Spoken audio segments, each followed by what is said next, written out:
Boxing Media, the Fighters Channel, the Trainers Channel, the People's Channel.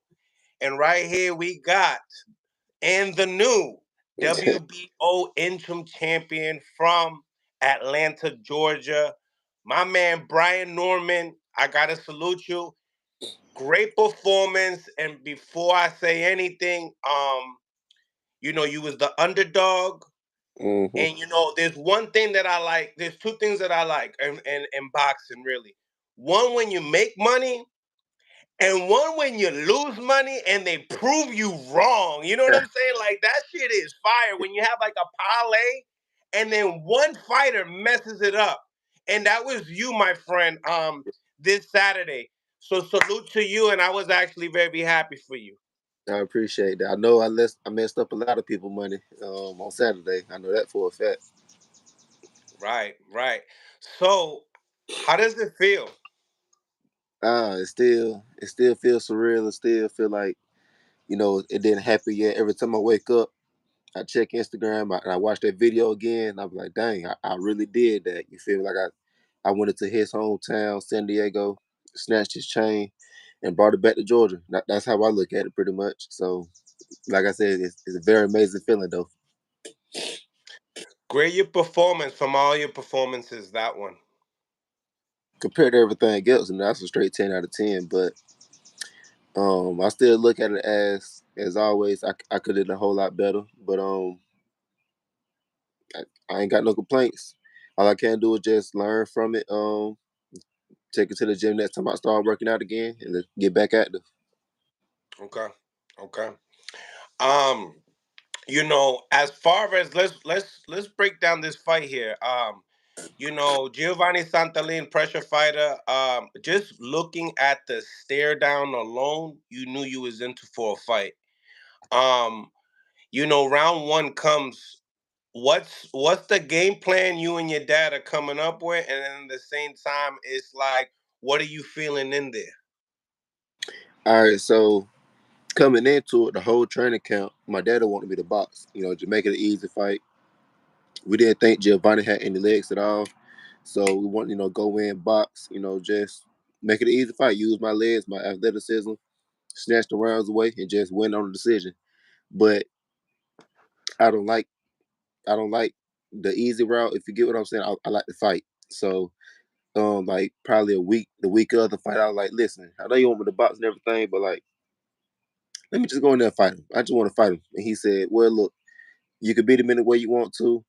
After that first round, however you feel you should take it, go ahead and do your thing. So after the first round, I felt like, you know, he real strong and stuff like that. But I feel like I was right there with him. He real tough. I'm right there with him. So I said, let's go ahead and push it then. Let's see what we got. And then it was a war. Mm. Um, that being said, round two comes. Is that what your mentality is? Is that like, is it war? But in the same time, we seen you to make adjustments as well, in those middle rounds. What was the game plan like? Was it like just saying like, all right, I'm going to, I see you use lateral movements. I see you make him Mm-hmm. pivot. He has something that he struggles. Mm-hmm. Was that like people are starting to say that, oh, you showed us a different element, but I feel like a lot of people haven't been watching your fights, to be honest. So what would you have to say upon like people that say, you know um he's one dimensional, Giovanni Santalin, and you just expose that situation because you have dimensions, but in the same time, you think people are giving you credit for that, or they think you're just a full out banger? Now I seen people give me credit for that as well. Like, I was fighting off the ropes. Of course, I was getting hit with some shots, but at the same time, I was making him miss some shots. I was real. People seen the focus in my eyes. Like, no matter what, I was real calm and cool. No matter what I got hit with during the fight. So I think I showed a lot in that fight. Like you said, the lateral movement, making him pivot, things of that nature, the body shots, just everything. Then, y'all haven't seen it yet with the top ranked fights, but y'all was able to see my power as well. So I feel like they seen a lot on that fight. I was looking at this fight and I seen the difference in this fight. I seen that you just let your punches go. You Mm, didn't. it was smooth. You just let the combinations go, and I think you have heavier hands than what you expect. That you don't necessarily need to pull back a little bit to get that strength. You kind of Mm. have it naturally. I think you prove that. But what part in the fight that you felt like I can unbox him? The first round. The first round, I literally I felt that off rip, outbox him. But once again, when his hometown, we got his fans and stuff like that. So I didn't really want to take no risk. Going to the judges and stuff like that. So I didn't want to take no risk at all. So I had to go in the fire and take his heart away doing what he do. Like his best thing is coming forward and trying to dog me out. So if I take it away from you, now what do you have? So that's why I went that route. Like forget all of that. I just want to fight. You just spoke upon that, very important. Like you just said that you wasn't gonna let it go down to the judges. Was that the mentality of coming into the fight, or was there like a certain round that you felt like it's gonna happen? We're gonna get him out. Did you feel like that in the fight, or is that was just the mentality of coming in? Now that was the mentality coming in. I watched a whole lot of film on him, and I seen no matter what, if he doing good or he doing bad, regardless how many punches he throwing, around 6 and 7, he started to tire down and fade. So I said, at that time period, that's when I'm gonna start pressing it even harder. And then people seen for the last 3 rounds, I was already pressing him hard. It's just the 10th round, he just couldn't take it no more. So I already coming in, I wasn't planning on going to the judges at all. Mm, mm. So we talked. I talked to your dad yesterday with Zab, and Hmm. Zab also wants to get you on his podcast as well. So I'll make that happen for you. I got, But in the same time, he spoke upon out coaching Henry Garcia. Speak upon the fighter that he's speaking upon. This is his first world champion. Robert Happens Garcia. to be Robert. You talking about Robert Garcia, right? Robert Garcia. Yeah, so him Yeah. out coaching Robert Garcia in that moment. You know what I mean? Your dad is now he's a trainer of a world champion. Yeah, it's an Mhm. interim, but you're right there. You know what I'm saying? So talk to me upon that, like as far as the out coaching. Do you feel that way as well? Do you feel like you guys were the smarter corner as well? Because I felt like that as well. Most definitely. Like my daddy in the corner, he wanted me to do certain things. What if I go out, I do exactly what he said. He would throw the uppercuts to the body, take the uppercuts up top, and we seen uppercuts was the key the whole night. So forget just the knockout. The whole night uppercuts was landing. So he was the one who would tell me to do all that. He in camp he kept telling me, no matter what you do, if you just simply put your right hand out there, you will touch something. So I just kept throwing the right hand and throwing it, and surely enough, I just kept on touching them. The lateral movement you was talking about, my daddy told me to do all of that. So I can't help but say my daddy did outcoach him that night. We made the right adjustments as a team. Of course, he told me what to do. I did what he told me to do. I'm pretty sure Garcia told me to do certain things. Now it's on Gio to execute. But I feel like at camp we did everything possible to come into this fight and dominate. So the bookies have you guys the underdog, but you as the fighter coming in, did you feel more like the underdog as far as kind of the treatment? I mean, I was looking at the referee speaking upon the stiff arms and the push, a lot of warnings, you know what I'm saying? Thank God no point abductions and stuff like that. So you really can't complain, but did you feel like the underdog in the ring as well? Not necessarily in the ring, like you said regarding the ref and everything like that. I really wasn't tripping on that. Your Um, focus is lit. That's good, man. yeah, yeah, I really wasn't tripping on all of that. Like whatever he said I need to do at this point, I'm a take that in consideration because no matter what, I gotta win this fight. But coming into the fight, everything was underdog mentality. Like I said, going to his hometown, he number one. Everything is on his side, top rank. No disrespect to them, but no, they posted him, not posting me. Things of that nature. So everything was against me on this fight. So it was just more fuel to the fire. I feel like that's an element that people don't speak upon as athletes, competitors. I have to touch up on it because, like, even me before, becoming an amateur boxer, I did taekwondo, and the rules are a little bit different. You can't kick them in the face and stuff like that. So in Yeah, competition, referees, I was feeling like I was out hustling the dude, but the referees were always telling me something and taking a point away, and you start to feel like you fighting the referee and the person in front of you. So that's like a vet type of a move because you see a lot of fighters that they'll take their eyes off the opponent and just talk to the referee. You know what I mean? And yeah, and it's just like that, right? So yeah, I salute you for that as well because that's something that at your age, that's a different type of discipline that I yeah. see. So The keep main that the up. main thing is you got to stay in the fight. So if they say you can't jab for some odd reason, oh well, I can't jab, but I can still find a way to win.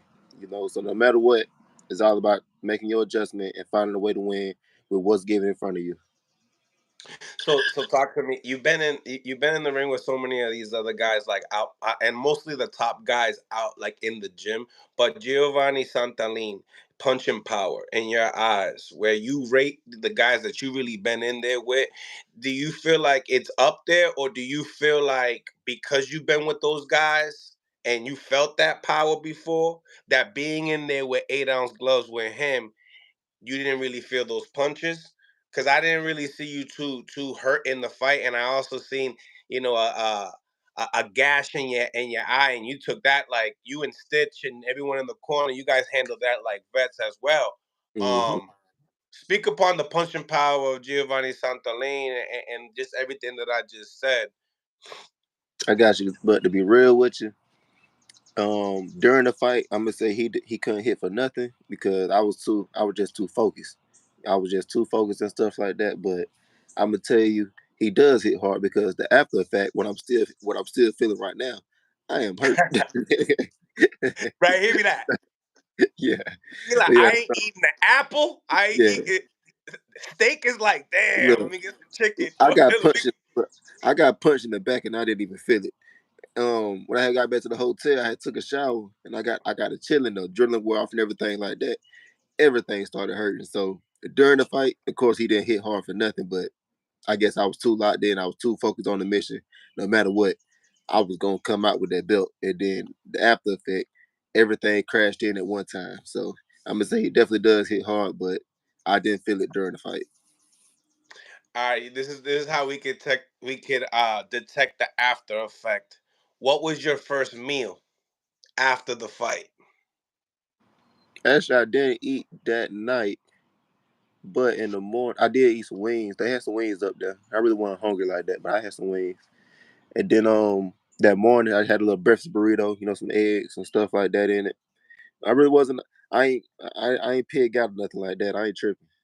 No, I, Yeah, I just wanted to see if you ate anything like hard. Pause. But I like, you yeah. know what I'm saying, like, because if you got hit with something, I feel like you're not gonna go out and eat a steak in the morning. You're not gonna eat steak and eggs because of the I chewing. just don't. I just don't like how steak make me feel after fights. Like I just feel real heavy and stuff. So, like I said, the breakfast burrito is still healthy for you, still lean and stuff like that. So I was chilling. Yeah, I was about to be like, yo, and then when it's really, really bad when you're like, yeah, I'm doing smoothies and soups. I'm like, he got that shit hard, like. All right, so now you get a gash on your eye. Not the first time you've been cut in a fight. Talk about just now you got cut in that fight, but this fight means so much because it's for a belt. What about it? Speak The upon effect? the adversity effect of this cut, and the work of you and Stitch. I mean, I guess your dad was saying that you always have Stitch. Hmm. It seemed like So we all the be working cuts with is it. nothing for you. Like you handle that well because they look like you handled it well. Yeah, it wasn't even nothing. Actually, it's not even really that bad. Like no stitches in it or anything like that. So it's not But really did you that. see the floor of the gym? I mean, did you see the floor of the ring? Yeah, that was off. That was off from Gio, not me. All right, all right, all right. But yo, that was Nah, a mess, and you right yeah, about that too. You're yeah, definitely it right wasn't. about that. Yeah, it wasn't You no broke his adversity at nose all. for sure. He said what? You definitely broke his nose early. Yeah. we talked to his team after the fight. They said he's straight, regarding his head and stuff like that. They said only problem is his nose, and of course, he mad about the fight, but they said for the most part, he actually really good. So that's Mm, that's that's, that's good to hear. that's absolutely good to hear, man. Because we want to make sure everyone's safe. Hold on one second. I just want to make sure that I put this on Do Not Disturb. Hold on. Should have did that earlier. Make sure I do it myself. Boom. All right, good. So now, let's get into you know, you how's top rank, and now that you won, how is it all like? Do you feel like you getting a different type of love now? No, right now it's still the same. No, top right, they love us and everything, but we don't talk that much. Like that's just a personal thing. Like we don't really talk that much. But we are finna start going out to more shows and things of that nature. Like June 8th in New York, we're gonna try to come to that show. I might try to go to Frank Martin fight. So I do want to show my face a little bit more. How about you know, what fight do you think is the biggest fight for you that you think that you can that could be made? I mean, I know you talked about Mario Barrios, but that's on that side. What do you think is the best fight for you? And I'll tell you what I think the biggest fight But for you is. you going to top rank? Top rank. You're in top rank, right? Yeah, I feel like that fight was the biggest fight for me at top rank. Cause Giovanni was their guy, and then they was building me up to pretty much fight him, which is what just happened. That was So do or regard, die. Yesterday, yeah, this weekend was do or die for both of you. yeah. So I feel like regarding top rank 147. He'll probably get another shot. Honestly, Yeah, hold up. Josh Taylor talk about moving up, so that could be another one. I forgot all about him. So Josh that's a Taylor, big that'd fight. be a good one. That's a Yeah, big fight. another southpaw. You know what that? You know what I think is the biggest fight besides, and I think what's bigger than that, What's up? the guy that just beat him, Who? Teofimo Lopez. He Oh, got I love he that got fight the too, but WBO. he at 140 right now. He's But if talked he about wanting to fight Terrence Crawford. if he said a catch weight, I think he said 143 or something like that. I ain't doing no catch weight. But if he want to come up to the full 147, I entertain that. Hmm. That's a marquee fight. Do you think that that's like that breakout fight for you in top rank? Most definitely. So I had this fight right here. People still on edge because of my previous performances. So if I go and knock out Teofimo, I'm pretty sure the whole world will be okay. This guy's the truth. So I need that fight anyway. And Do you that'll think be another underdog for me, and me being the underdog and stuff like that. So we all know how I look being the underdog. I love it. so? Talk to me about that. I mean, you said that if you knocked out Teofimo Lopez, that would be your breakout superstar moment. Do you Mm. feel like you could do that? Do you feel like you can knock out Teofimo Lopez? I ain't just talking for no reason. Talk to me. This is your platform now. Now this is what I do. So we all seen that Tio don't like boxers and stuff like that, but at the same time, I want to knock him out. I ain't got nothing against Tio. Actually, I respect Tio to the max. You need him to blow up. I Yeah, need you, bro. A stepping stone. yeah. You see everything he done I did need in the boxing. bag. I respect him to the max. So regarding showing respect, I'm gonna respect him by breaking my best self, and my best self is the person that will knock him out. So that's how I feel. That's what I know. Mega fight. I like it. Do you feel like that's a? Do you feel like is a early stoppage, late stoppage? How do you see that fight in your eyes? Either or, I could catch him early, but at the same time, it could be just like Gio. We go at it for a few rounds, and then I stop him late. Mm. Mm. What do you think he does better than you? What do you think that you do better than him? I feel like I do everything better than anybody. Mm. Is Yeah. that confidence, or is that confidence, or is that just you believe that because of the people that you've been in the ring with already? That's confidence in me putting in work in the gym. Okay, Yeah, good it's answer. all I about it's like all it. about the work you put in. Forget what you talk and what you say. It's all about the actual work you put in. And the actual work that I put in, I believe I'm better than everybody. Mm. I Mm. like that. If you could leave a message to Teofimo Lopez when he sees this, what would you tell him?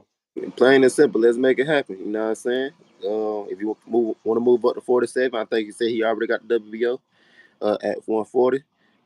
Try to do the same thing at 147. Let's see what's up. Energy, energy. I like it.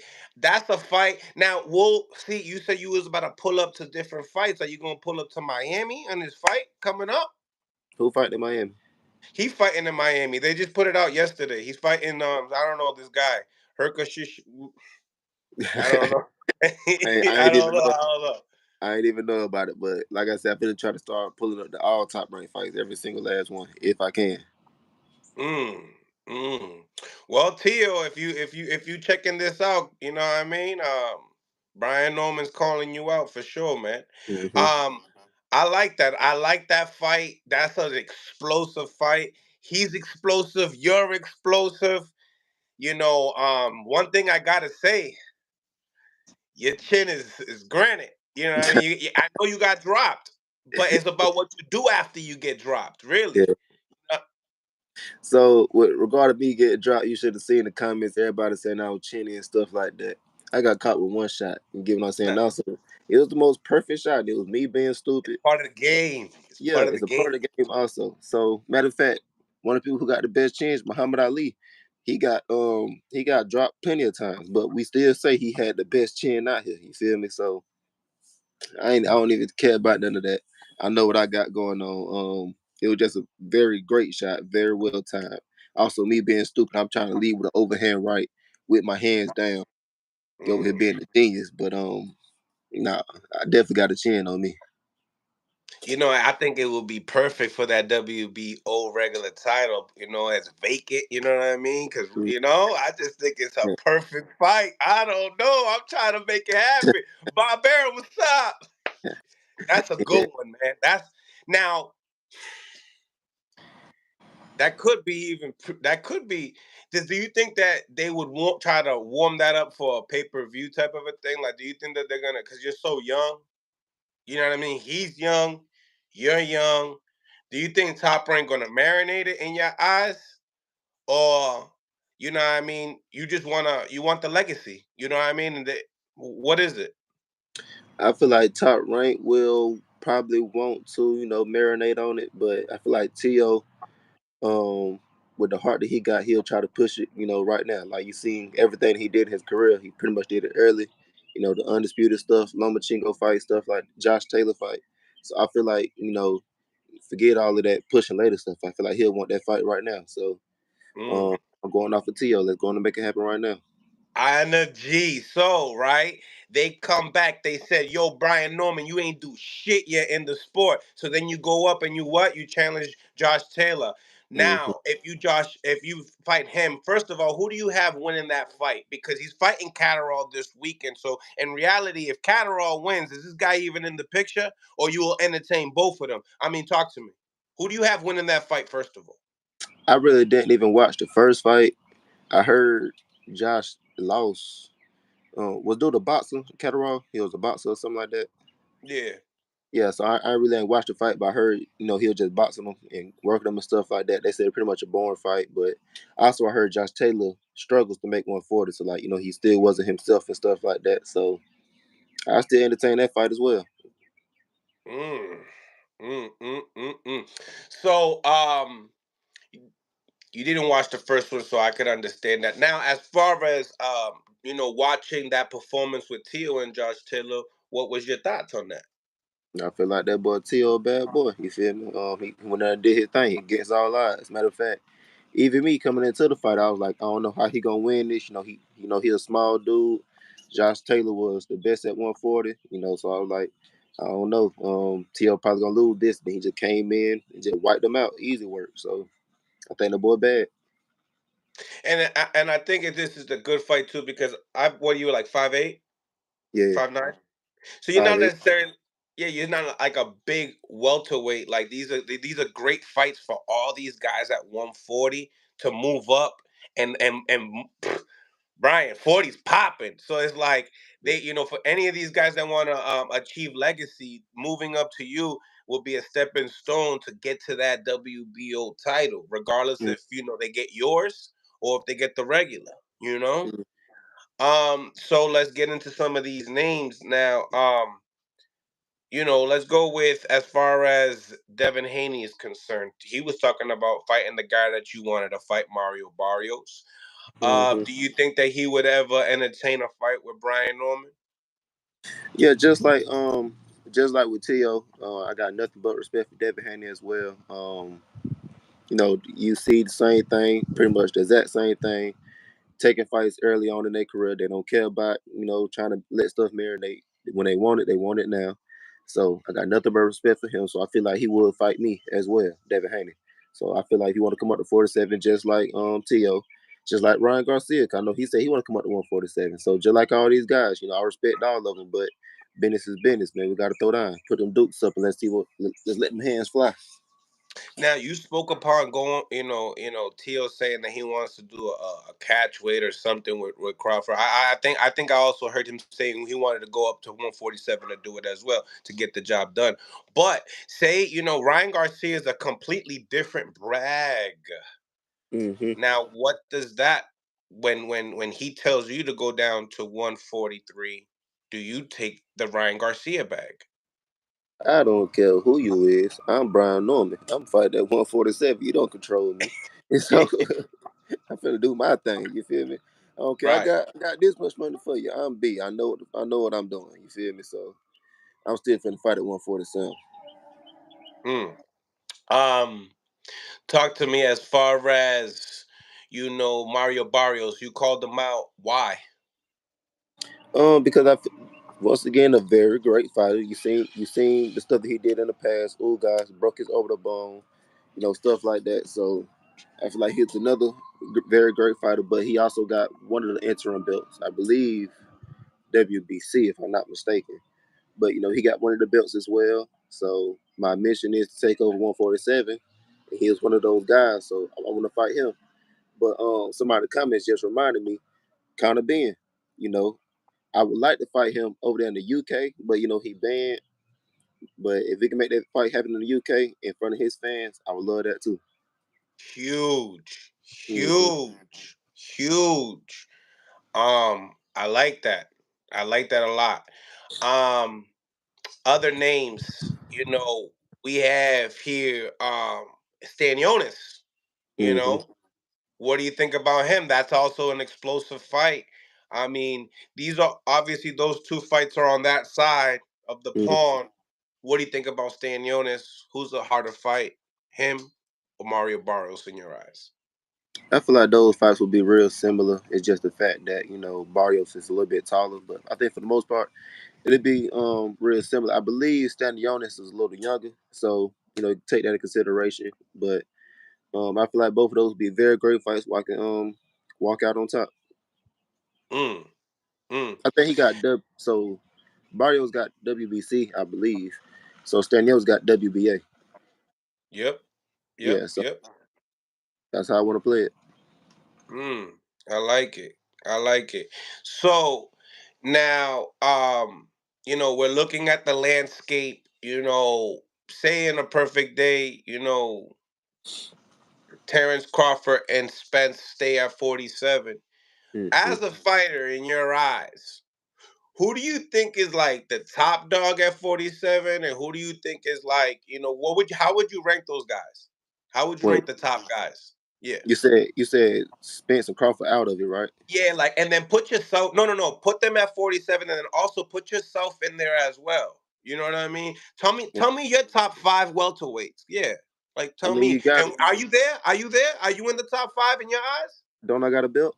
So my whole thing is you got to put Crawford number one, and you got to put Spence number two, no matter what. And then Why? I just Why? you seen both of their work. Forget either or. You seen both of their work, and then the fact that Crawford beat Spence, you got to put him number one. So Crawford one, Spence two. I just Out of stepped on the scene. respect. You said what? Out of respect, you say. No, forget respect. Respect also, Skills, but all that. Skills, yeah, all that. you seen what they done did at 147, plain and simple. So Right. they are them guys at 147. So you got Crawford, Spence. I feel like my final fight will be Boots. So me and Boots at 3. I feel like me and Boots will be pretty much Spence versus Crawford. I feel like that would be the final fight at 147, undisputed. But that's 3. Who else you got? Barrios and Stanionis. Once again, I got them two tied up as well. That's all I can think about. Conor Ben, I put him at number 5. But 3 is me and my boy Boots, and 4 is Stanionis and Barrios. I can't choose between them two. And number 5, I just guess I put Conor Ben. Yeah, 5 or 6 is Connor Ben. I got you because he's like you don't think the skill level of him is on the Barrios and Stanionis Yeah, type of level. nah, Right, right. So now being in the room, like in the ring, numerous of times, helping each other, sharpen our swords up in the gym. How is it? How is Jerron Boots Ennis and Brian Norman fight look like? Like what type of masterpiece is that for the boxing fans in your eyes? we shall see in a few years. Like I said, like you said, we worked a few times in the past. He's a very great fighter. I'm a very great fighter. So, the past is the past. It's all about what's gonna happen on that day. So, looking at all your resume, right, and then the times that you work with him, do you feel like that version of like you going in there with a high IQ guy type of just like yourself, that's the version of Brian Norman we haven't really seen, or have we seen everything? Because there's guys like Subin Matias that will tell you, he'll tell you straight up, he'll knock out everybody, and he'll tell you what you see is what you get. I don't got no more or no less. What you see is what you get. What about you? Now I know for a fact, even with the fight on Saturday, I still got a whole lot more than that. Like, of course, y'all may think it was such a real big thing, but to me, I'm looking at all the flaws. Like, man, that's kindergarten stuff. Like, you know better than that. Like, I go to the gym right now and do a whole lot better than that right now. So, I'm still learning on the job regarding actual professional fights. The gym don't mean nothing. It's all about real deal fights. So now it's all about showing my best self in a real deal fight. So, do you feel like, capturing the actual title for the WBO, do you feel like any of these guys could beat you to that spot, knowing that it's going to be vacant, No, I think it's gonna be just like the same thing with Boots. You know how he got promoted to the real champion. I feel like the same. elevated? Yeah, I feel like the same thing would happen to me. So I pretty much Okay. already got the real deal built. That must And feel yeah, and, go. and you can't down talk me because I just beat the number one guy to get it. So and it ain't like I just said I got it. No, I had to beat the guy who was going to fight for the belt anyway. You So knew who he was. Go say it. Go. You knew who he was. yeah. Yeah, you're right. You're right. Undefeated bad boy, and you just showed that you was just better, really. Mhm. Yeah. And you impressed me. I knew you was a dog, and then I always say to my fans, I say you gonna know what type of dog you are when you in there with another dog, and Yeah. then you can go classify yourself for what type of dog this person is. So Yeah. you're a big you one of the big dogs. Like I can see it. I can see I'm, it. I'm gonna tell you one thing. So when I rewatched the fight, while I was in it, I did not know I was working like that. Like when I had rewatched the fight, I didn't know it was that entertaining. I didn't know it was like that back, like that much action going on. But Firefight. I was working. I did not know that. I think people are. You know why people are undershining it though, right? Why? Come on, dog. You don't know. Mm-mm. On the same day we were waiting on the 25 years of the undisputed heavyweight fight Yeah. you fought on that day, bro. Oh yeah. That's why, honestly, that performance is fight of the year type of stuff. Yeah. Who did you have going into that fight? Usyk, Fury. Usyk, Yeah, I had the same thing. I thought it was gonna be TKO. you And messed up my money. you're gonna be all right. Yeah, so you had him too. Yeah, I had Usyk by TKO around 11. Then I seen the highlight. He almost stopped him at 9. And I said we almost there, but Fury was able to thug it out. So obviously, like, Boots has a lot of good fights on his resume that he could say, "All right, I've done this." Even people don't give him credit for what he has done, right? But Yeah, when it comes down to you, you're looking for some of these marquee fights, right? What are some of those? I mean, what do you think about a Keith Thurman? I mean, he's trying to come back. I mean, that's a huge name. Do you think that would catapult you, or bring you up a notch? I think that definitely would. A former champion, a great fighter such as Keith Thurman. If you want to come back down to 47, I know he was fighting at 50. He officially at 54, or was he just thinking about it? He was thinking about it. I mean, he was gonna fight Tim Zoo, and then he got injured. Okay, so yeah, if he still want to fight at 47, I would definitely love that fight with a passion. Yeah, we're gonna be doing an interview with him probably this week, so I'll be mentioning your name Mm, now. appreciate Um, that. oh no, what do you mean? You earned it. Yeah, Even if we didn't get along, I still had to report it regardless. You earned it, brother. So it yeah. is what it is. Um, what does that fight look like to you? I mean, obviously he's searching to be able to make more money, possibly, more money in the sport or legacy. Keith saying legacy. Some people say that Keith to Yappa. Let's be honest, he only lost to Manny Pacquiao, so he's a Mhm. great fighter regardless.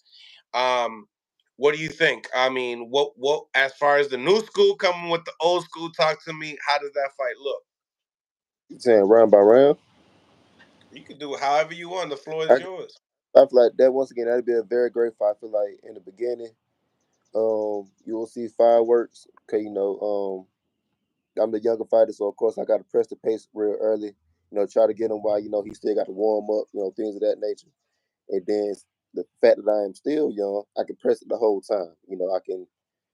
The fact that I'm still in shape, I'm still young. I can recover fast and things of that nature. And I feel like you got to keep pushing the pace the whole time. And we all know he don't like body shots. Everybody's seen that. So of course we targeting that body. But I feel like the whole fight will definitely be firework because we all seen that he ain't no slouch either. He like throwing them things just like I like throwing them things. So I feel like I'm definitely coming out on top on that fight though as well. Big fight, big fight. Another big fight for you, right? And they Yeah. got a nice little twist of the storyline with it, right? But before we do that, who wins, Adrian Broner or Blair Cobbs? Uh, I want Adrian Broner to win. I've been wanting him to win for so long, but he just keep messing up. But the fact that he keep messing up, if I had to put money on it, I'll go on Black Cards. But I want Adrian Broner to win real bad. I know. I know Mm, why too. I know yeah, why too. So let's discuss it, okay? mm, So, say in a good day, it happens. It wins. He wins, right? Adrian mm. Broner, right? Or if he loses, do you still entertain it? If he wins or loses, or it's just one? Well, let me say this off real. If you think that's why I want him to win, that ain't why. It just his whole story and stuff like that. I just want him to win because just life. I seen that the drinking and all that got him and everything. So he used to be he used to be somebody, but he just tearing up. But now if he does win, of course I entertain that fight. Adrian Broner, you feel me? AB. So of course I want to fight Adrian Broner. I ain't got nothing but respect and love for him. Is that fight? So your dad sparred AB, and yeah, he has his own story upon that. I don't. Were you even born? Yeah, I was there, but I forgot what even happened. I was like probably 9 or 10 years old at the time, so that was a long time ago.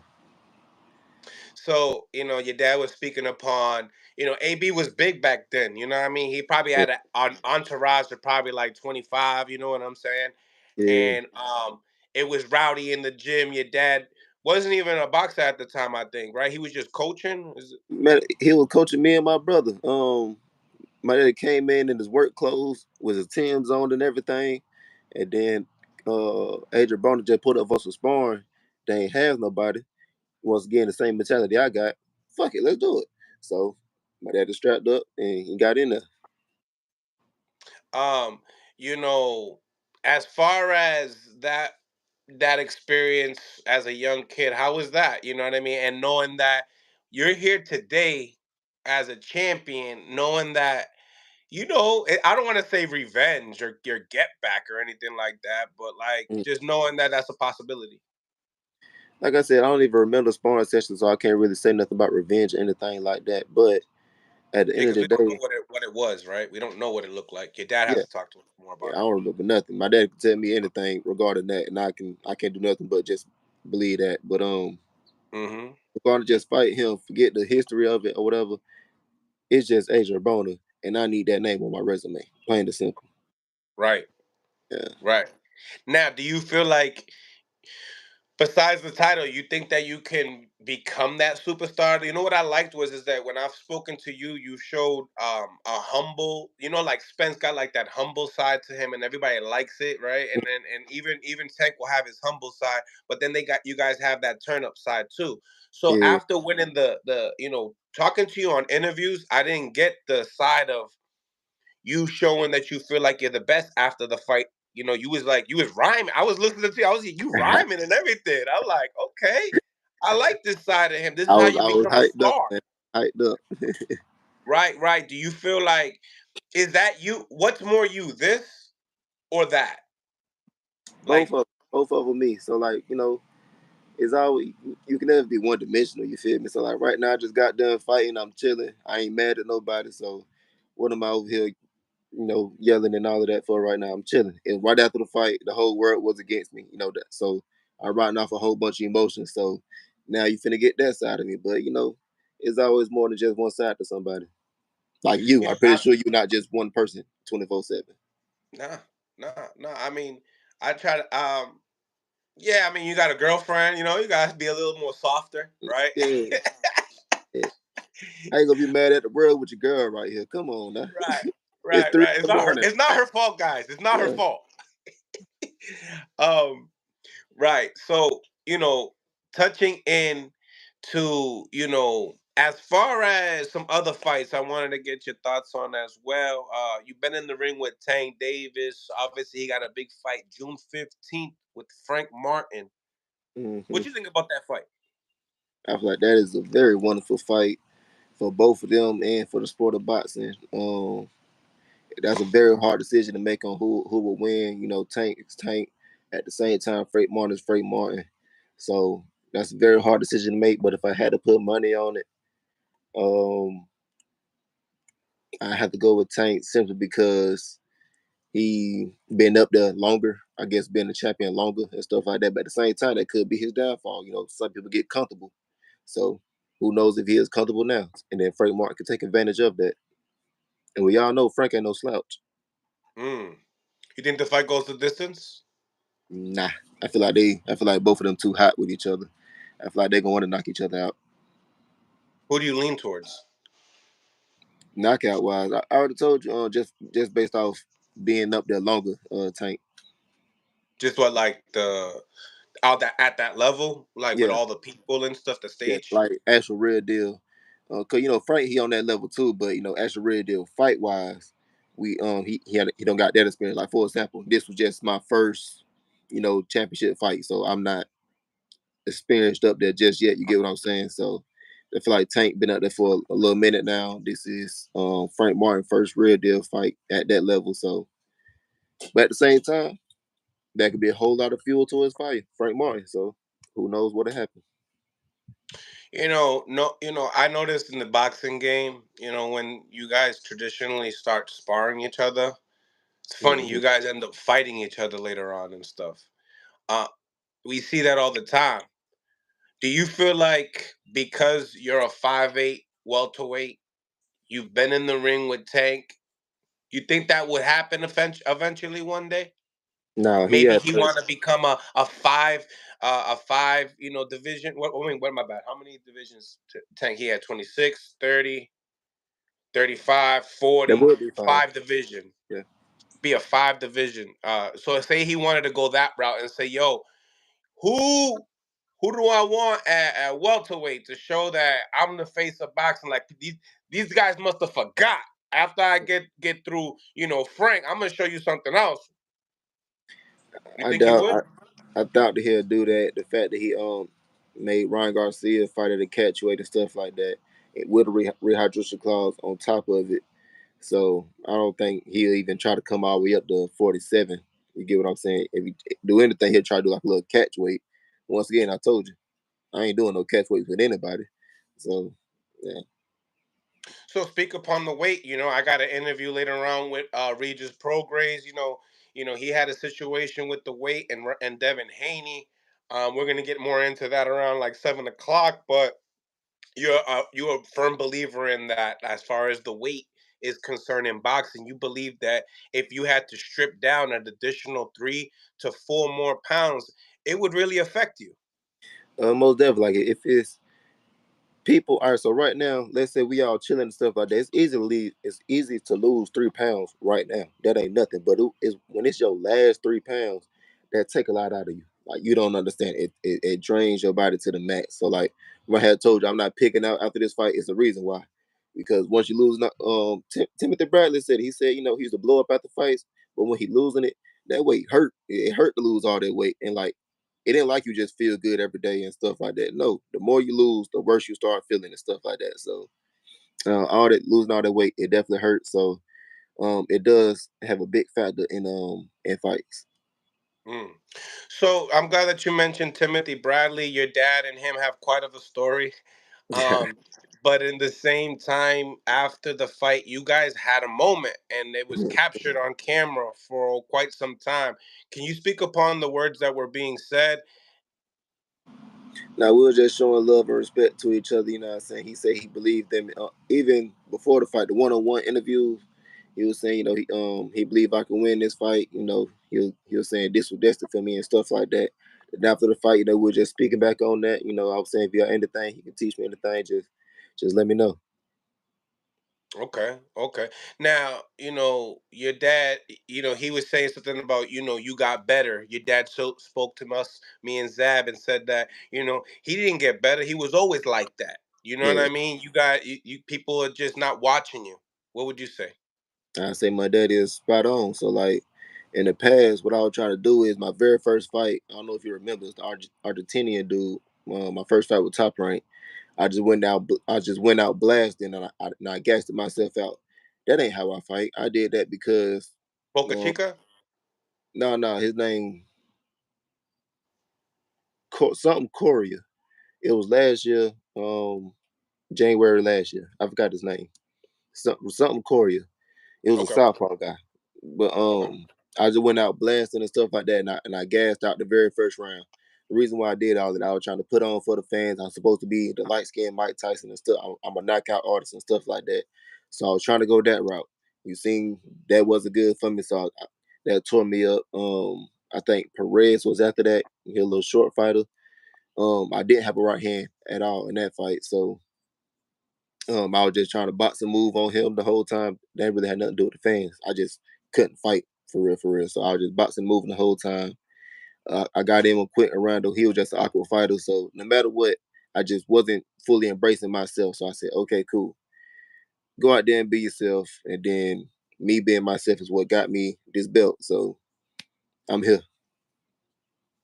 You know, um, you seem like such a humble guy, but you also living in Atlanta, and it can get really rowdy out there, and it can be very the distractions. But you also got nice states around there that you get great Mm-hmm. work around, Philadelphia and the East Coast, right? But Mm-hmm.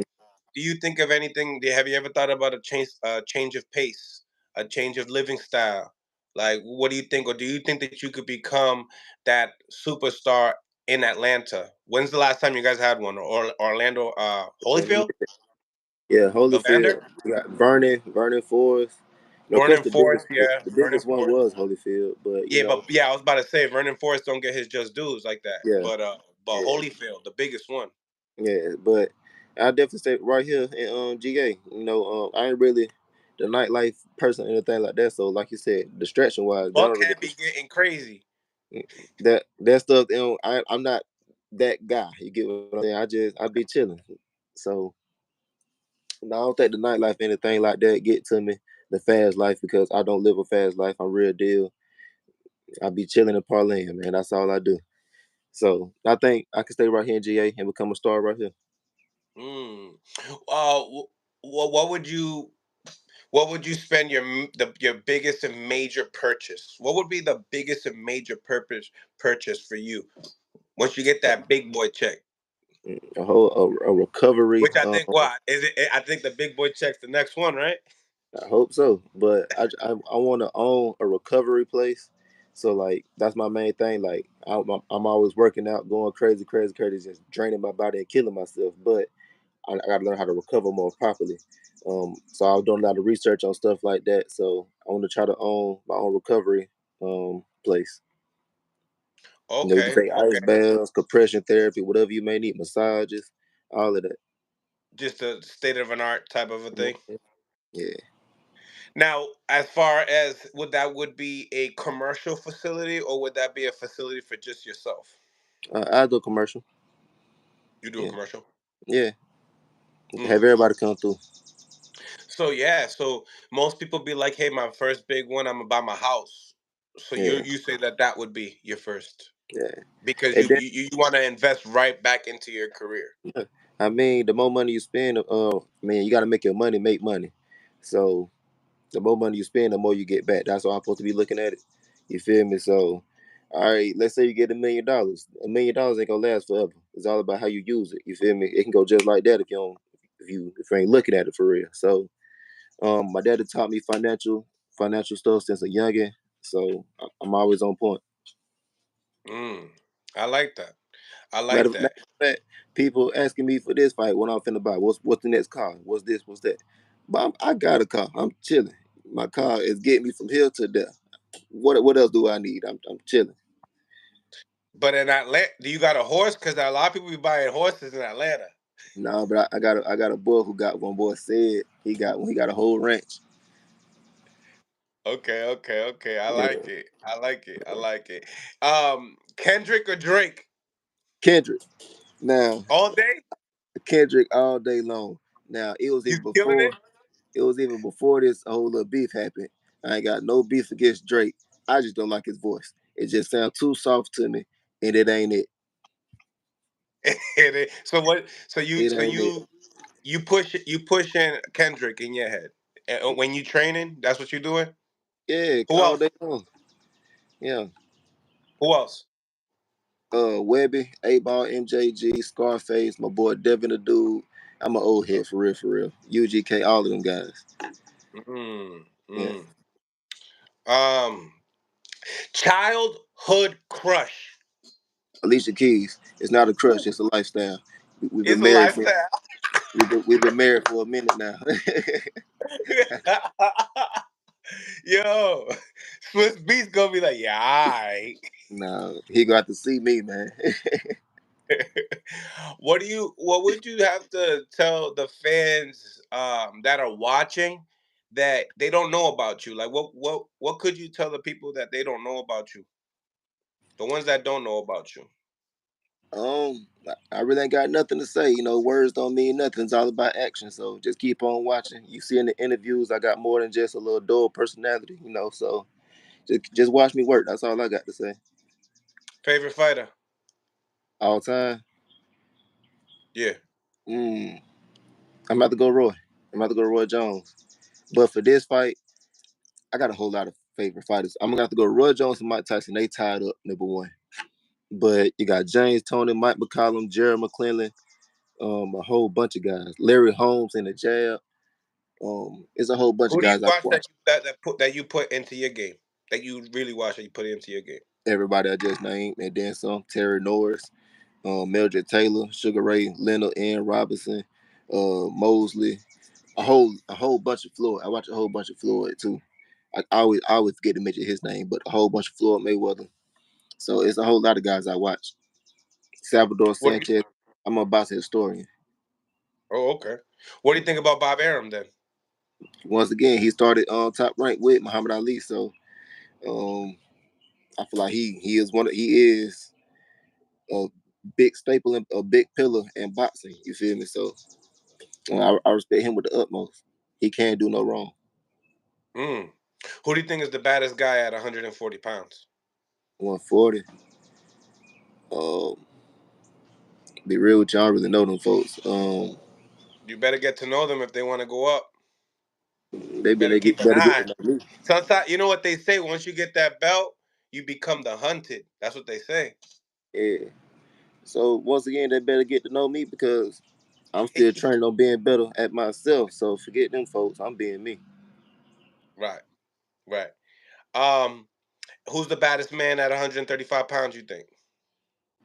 You have to go with Tank. He making the most noise. Who else down there? You got You got Frank. Who Shakur else? there. You got Shakur there.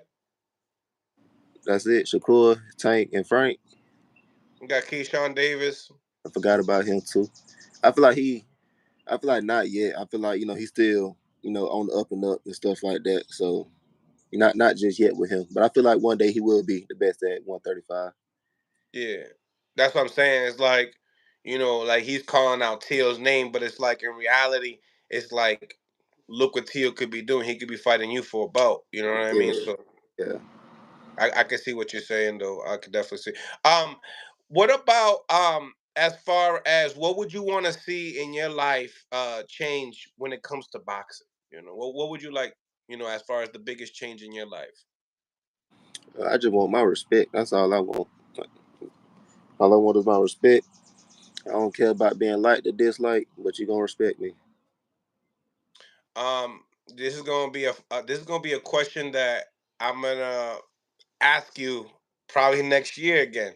Yeah. What's more important to you, money or legacy? So I answered this question in the past. Me and my daddy we had a talk. So I care about the legacy so much, but my dad was like, legacy don't pay bills. But at the same time, I joined this boxing game to be the best. So I still want to be the best. So I'm gonna have to say legacy, but I still want the money behind me, no matter what. Mm, mm. So of course, Um, once again, tell female that's a big money fight, but also a big legacy fight. Ryan Garcia, big money fight, but also big legacy fight. If Devin Haney want to come up, money, but also legacy. Those are very big names. So I'm real big on legacy. I know you a humble dude, but now you got the belt, and I'm not saying you got to go and change or nothing like that. But sometimes you got to get aggressive to want to get what you want in this business and in life, because this is a lonely sport. In reality, some of your friends that you're gonna be like, "Yo, Mills, you was right." Watch, you be like, some of your friends were your friends, but now that things are changed, you'll start to see differences, and you'll start to see that it's more of a lonely sport than you already know. It's lonely. I can't even need to tell you about that. Yeah. But if you need to get aggressive right now and tell me that Brian Norman's hit list, the most attractive hit list that you would like, 5 people, what would it be? So regarding being more aggressive, people trying to say that to Terrence Crawford, but now Terrence Crawford is the god of boxing, and people can never tell him nothing now, right? So therefore, I ain't got to be aggressive at all. I just got to be B. So regarding my hit list, anybody who at the top, whoever wants some work, that's who on my hit list. That was the most political answer that you could ever do, and I like it. That's cool. I got you. Mhm. How about this one? How about this one? Won't you tell everybody where they can find you on social media and all that? You know what I mean? Where could they find you? Yeah, you can find me on IG and Twitter at official B Norman. I post up every now and then, but just got the knockout, baby. It's time to turn up some more. Mm, mm. Um, and also a message to the people in the division. Hey, y'all seen what happened on Saturday? That was just a welcome part. That's all that was. But now it's time to make some real deal noise. Before you leave, Brian, let me tell you how is when it comes to weight class. Obviously, you say you can't go down. Do you ever see yourself moving up to 154 pounds? Yeah, I think by the end of my career, I'm gonna definitely be at 160. But like the same thing Canelo doing at 75. If I want to, I can go up to 68. Just to get another belt type stuff. But I feel like my real deal weight, I might max out at 160. You think you'll max out at 160? Yeah. Mm, mm.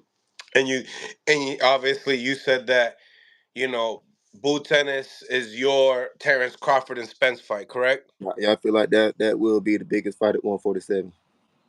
Do you feel like that fight needs to? Do once people get the belts and stuff like that, and Eddie's behind them now, right? Eddie Hearn's behind them now. So when it comes down to it always is a situation when it comes to pay. Like it's always a situation. So do you feel like that will be an issue? No, not with me and Boots, not at all. Matter of fact, you got Eddie Hearn over there, and then You got Bob over here. I feel like the money will be good. Then the name by the time the fight happened, the name itself gonna sell as well. So I don't think money will be a problem. Right, and you probably you think that you guys will get aggressive and be able to at least capture another belt or at least get yourself another title shot before you get to a boots Hmm. because he wants all the belts. You look like you want all the belts. Hmm. Somebody got to be the best. Most definitely. Like I said, I feel like it'll be just like my boy Crawford and Spence, undisputed fight. Mm, mm. I like it. How Hmm. does it turn out? You expecting me to say I'ma lose? Hey, hey, you expect me not to ask the question? Hold up. Now hold up. So now hear me out. I don't be like doing interviews sometimes because a lot of people ask the same question. So you got a fight coming up. How do you feel? What you supposed to say? I feel bad. You get what I'm saying? Yeah. So coming to this fight, do you think you was gonna win? It's just to me, it's just common sense questions. Like you think I'm gonna say I'm gonna lose or something, man? What's up? Hey, you're right. You're right. You're right. But I mean, some people get aggressive, bro. I mean, you don't gotta get shy on me now. You know what I mean? Some people gonna say, "Yo, I'm gonna knock him out." You know what I mean? Oh, it's gonna be a stylistic chess match. Give me something, Brian. Like, come on, like, you I'm know. gonna say the same thing I said for the Giovanni fight. The whole time in the press conference, they were saying, "What do I see?" and stuff like that. I see me finish with my hands raised. That's all I'm focused on. I don't care how it gets done. I want my hands raised by the end of that fight. That's all I know. All right, all right. Well, salute to you, man. I appreciate you for tapping in. I got another interview coming on. The guy that just knocked out Kovalev on the same day Yeah, as you, yeah. Robert. I don't even want to mess up his I name, think I but think Kovalev retired now after that fight, right?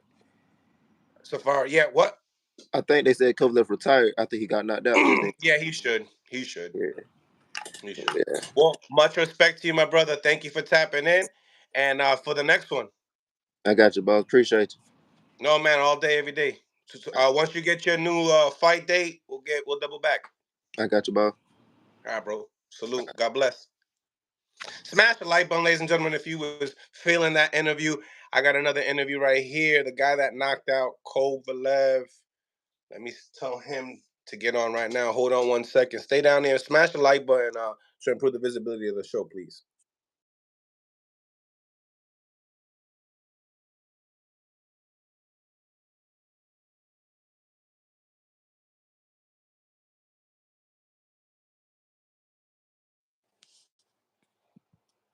All right. All right.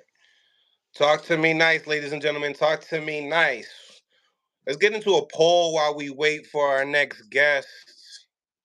Salute to everybody in the live. I see a lot of y'all. I see a lot of the members as well, man. Salute to all of y'all.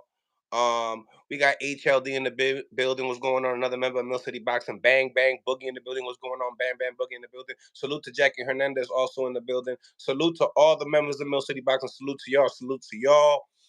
Um, let's get a poll. Let's get a poll. Let's get some of these welterweights up in here. I want to know who you guys think is the best out of these three guys. Okay, who's the best? Who's the best? Oh, we got Rob right here. He's tapped in.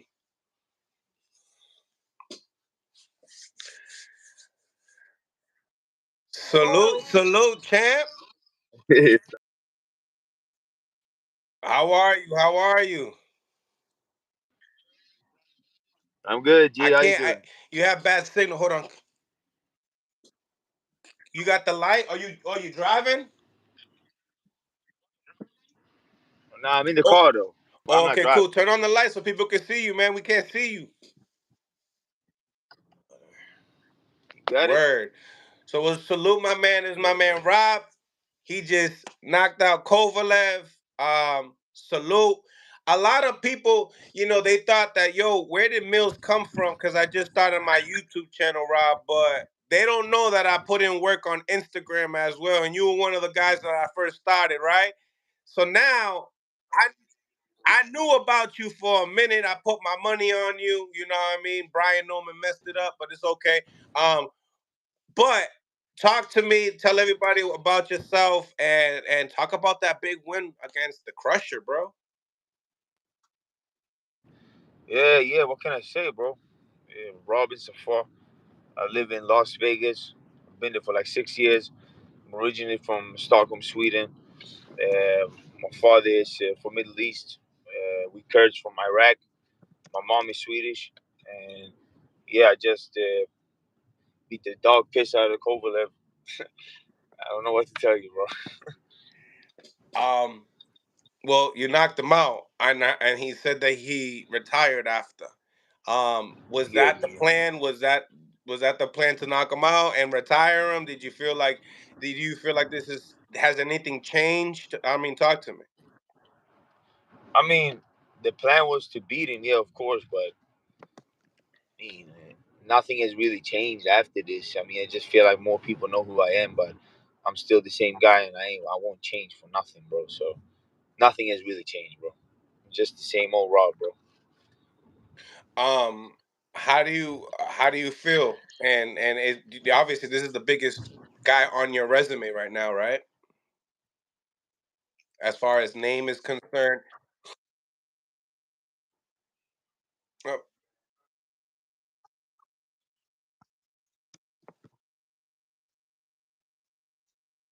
I would say I just had my through fight on a platform like that against an OG like Kovalev. It felt amazing, bro.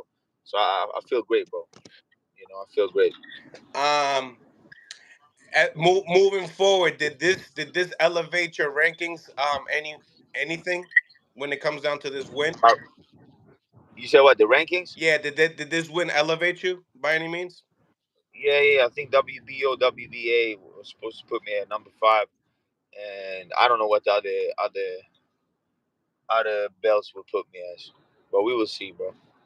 And are you campaigning at light heavy, or are you campaigning at cruiser? Cruiserweight, Okay. cruiserweight. So talk to me about just a little bit upon the guys that you want, like the hit list of Robert.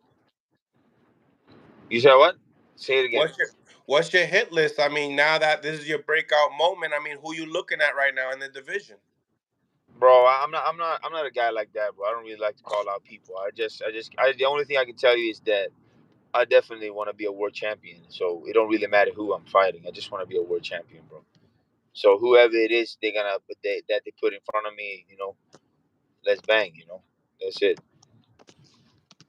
Well, in your eyes, what style of fighter do you think you are? Like, what type of style that you could tell the fans that you bring to the table? The ones that haven't watched that KO from Kovalev. It was a unanimous decision, but it was a knockdown, like towards the Oh, end. my bad, the knockdown. So Sorry. if they So would have gave it a, I'm overhyping it. I'm overhyping it right now. I mean, that's good. I like it. I like it. I like it. I mean, No, nah. I So can't do that. I what can't can do I that. say? I think I'm a damn, bro. I wouldn't know. I wouldn't know how to describe myself because I feel like I know that I use a lot of brain inside the ring. So I'm not using like my physical ability or like my power or my like the dogness that I got inside of me or my heart or my balls. So I feel like I'm a little mix of everything. Like, I'm not really a slick fighter, but I know how to box though. I can be like a halfway decent slick fighter though. So I don't know. I feel like I have a lot of different tools inside of me, and I wouldn't like specifically just say I'm this or I'm that. Because I feel like I can adapt to whoever I'm fighting. So I would probably look different if I fought somebody else. Mm, yeah, that is true. What would you have to say some of the best work that you have gotten in the gym as far as sparring is concerned? Oh, like names wise or like Yeah, name names. wise? Yeah. Oof, I don't know, bro. I sparred Jared Anderson, F.A. Ajagba. I sparred Kubrat Pulev. I sparred. Oof, bro. I sparred so many guys, bro. I sparred everybody. I feel like Caleb Plant. I sparred. Oof, bro, I can't. When you ask me that like that, I can't remember. But I sparred everybody. Yeah, everybody. That being said, those experiences, has that motivated you anything as far as coming to America and being able to display your talents that you haven't really been able to display on TV? No, not really. It haven't motivate me more than anything else. I feel like I don't really know. I would say what motivates me in life is more like my family and friends and what I came from. That's my motivation in life, you know. Mm, I like And it. also to become the best, of course. But I mean, because of them, makes me being able to keep pushing, you know. Right, right. Yeah, so that's what I would say. Talk, talk to me about the champions at cruiserweight. Who we got? Gilberto Ramirez, Yai Opataya. We got that other. Uh, who else do we got? Like Is a guy from Baju Jack? no, but I heard he called out Yai Opataya after the fight. So and then who else? We got some dude from UK too. So yeah, there's a couple of them. What about it? Talk to me as far as you're concerned with your talents versus these guys' talents. How like as far as do you believe that you will be a world champion? No, I don't believe. I know. God willing. No. Talk Yeah, your I know shit, I bro. will be a world champion. Yeah, Talk your no, I shit know I right will now. be a Talk to world me. champion. I don't feel like none of these fighters got what I got. None of them. Because like to be honest with you, what you guys saw, whoever saw the fight, if you saw the fight with the other people on the stream or the live who saw the fight, that was just like a 40% of me. Because I had a very like rough and tough camp, you know. So it don't really matter what, but I don't have no excuses. But that was just 40% of me. 40% Mm, of me. So if a 40% Rob could beat the piss out of Kovalev like that, then I know what a 100% Rob would do to anybody. You know. oof, I like it. I like it. Um, you know, as far as that fight you fought under that card in Saudi Arabia. Speak upon the how they treated you. Oh, bro, they treated me amazing, bro. Like really, really good. Like they've been taking care of me since I arrived to the airport, and they still do. I'm still out What do you mean by that? there. You mean what you mean? Like I said how. how they treated me? You mean? Yeah, yeah, yeah. Because a lot of people speak upon the I mean, treatment. they've been taking care of everything that I needed for whatever I've been needed, having my clothes washed, food, pickup, driving here, driving there, arrange my visit to Mecca with my friends. Like people, they just been helping out and arranging like a lot of stuff, you know. Like everything that I've been needed, they've been arranging it, you know. So What do you yeah, what do you believe as far as Turkey Al Sheikh making these fights? You being part of that card. What do you think moving forward when it comes to boxing and them are concerned? well, I think he's gonna take over, bro. Yeah, talk to me. I mean, yeah, Why? definitely. I mean, he got the money and he also got the love for the sport. I mean, he definitely got the love for the sport. Otherwise, he wouldn't make such big events over here, you know. So I really see him taking over, bro, because like a man like that who's ambitious and who loves something, like it's hard to stop a guy like that, you know. Because I can only speak from my own experience, you know. That's how I feel about boxing, you know. And I don't feel like nobody can stop me because I love it, you know. So Speak upon it. You said that Turkey has the love for it. Like, is that an experience that when you met him, you felt that way? Like is that what you got out of when you met him? no, not necessarily. More like because I hear how he speaks about boxing. You know, you can see in somebody's eyes when they speak about something that they love. You see the excitement, you see the hype, you know what I'm talking about, bro. When somebody Yeah, because speaks about you something see that you you love, see yeah, it you see it in me. yeah, Yeah, exactly. That's what I mean. That's what I mean. Yeah. I get it. I get it. So, talk about what was it like meeting him. It was just a quick meeting, so we never really spoke like that, but you know, because it was during the fight, like during the right before the Usyk and the Tyson Locker fight. room, in the locker No, room. no, no, no. It was inside the arena after my fight, so it's right Also, the before first time you met him was after the fight. Yeah. So, but hopefully, not hopefully, but I would probably meet him in the future. He's probably gonna bring me over more times, God willing. Hopefully they like what they saw. Hopefully they like me. And we will see what the future is holding. What would you have to grade? How would you grade your performance against Kovalev? 40%, as I said, bro. 40%. Yeah, yeah. Well, oh, did I ask that question already? Is that what it was? No. You were like, no, because you asked. I told you. I said I feel like what you guys saw was like a 40% raw. You know, Okay. and I said what 100% raw would do to anybody. You know what I'm saying? So I would say my fight against Kovalev was like a 40% raw. All right. So then, why didn't you give us 100? I mean, there was a lot of things that I could tell you, but it don't. I mean, bro, I just need to tell This you is it how was people 40. get to know you, Robert. Yeah, but like, We all bro, I had we all like get some. to, I had we some all get to see injuries. you fight. We all get to see you fight, and this is like the post press I can conference tell you this. because Okay, let me tell you this. So first of all, it was my first time under the spotlights, like under the limelights. Under the big lights. That's one thing, obviously. Second of all, uh, I had some small injuries with my knee. I was overtrained later during the camp.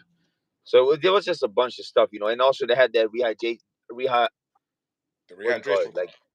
it wasn't a rehydration claw. It was a weigh-in on Wednesday, and I'm supposed to weigh in on Friday. So I had to weigh in on Wednesday and Friday, and also they changed the weight to 195 instead of 200.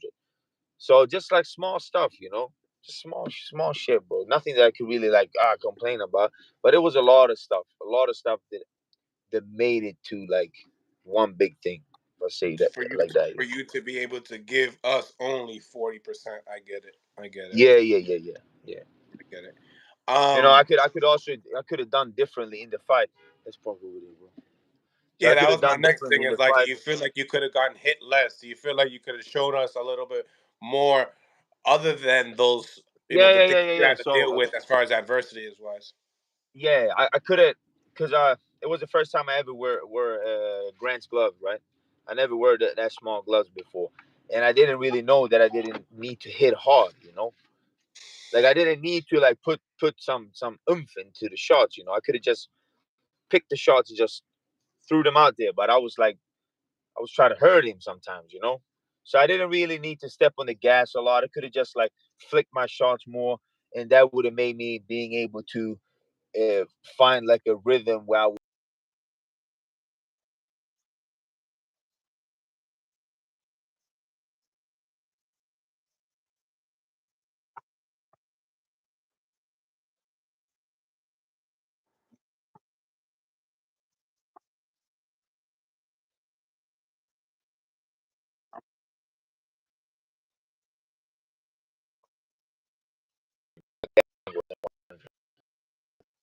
those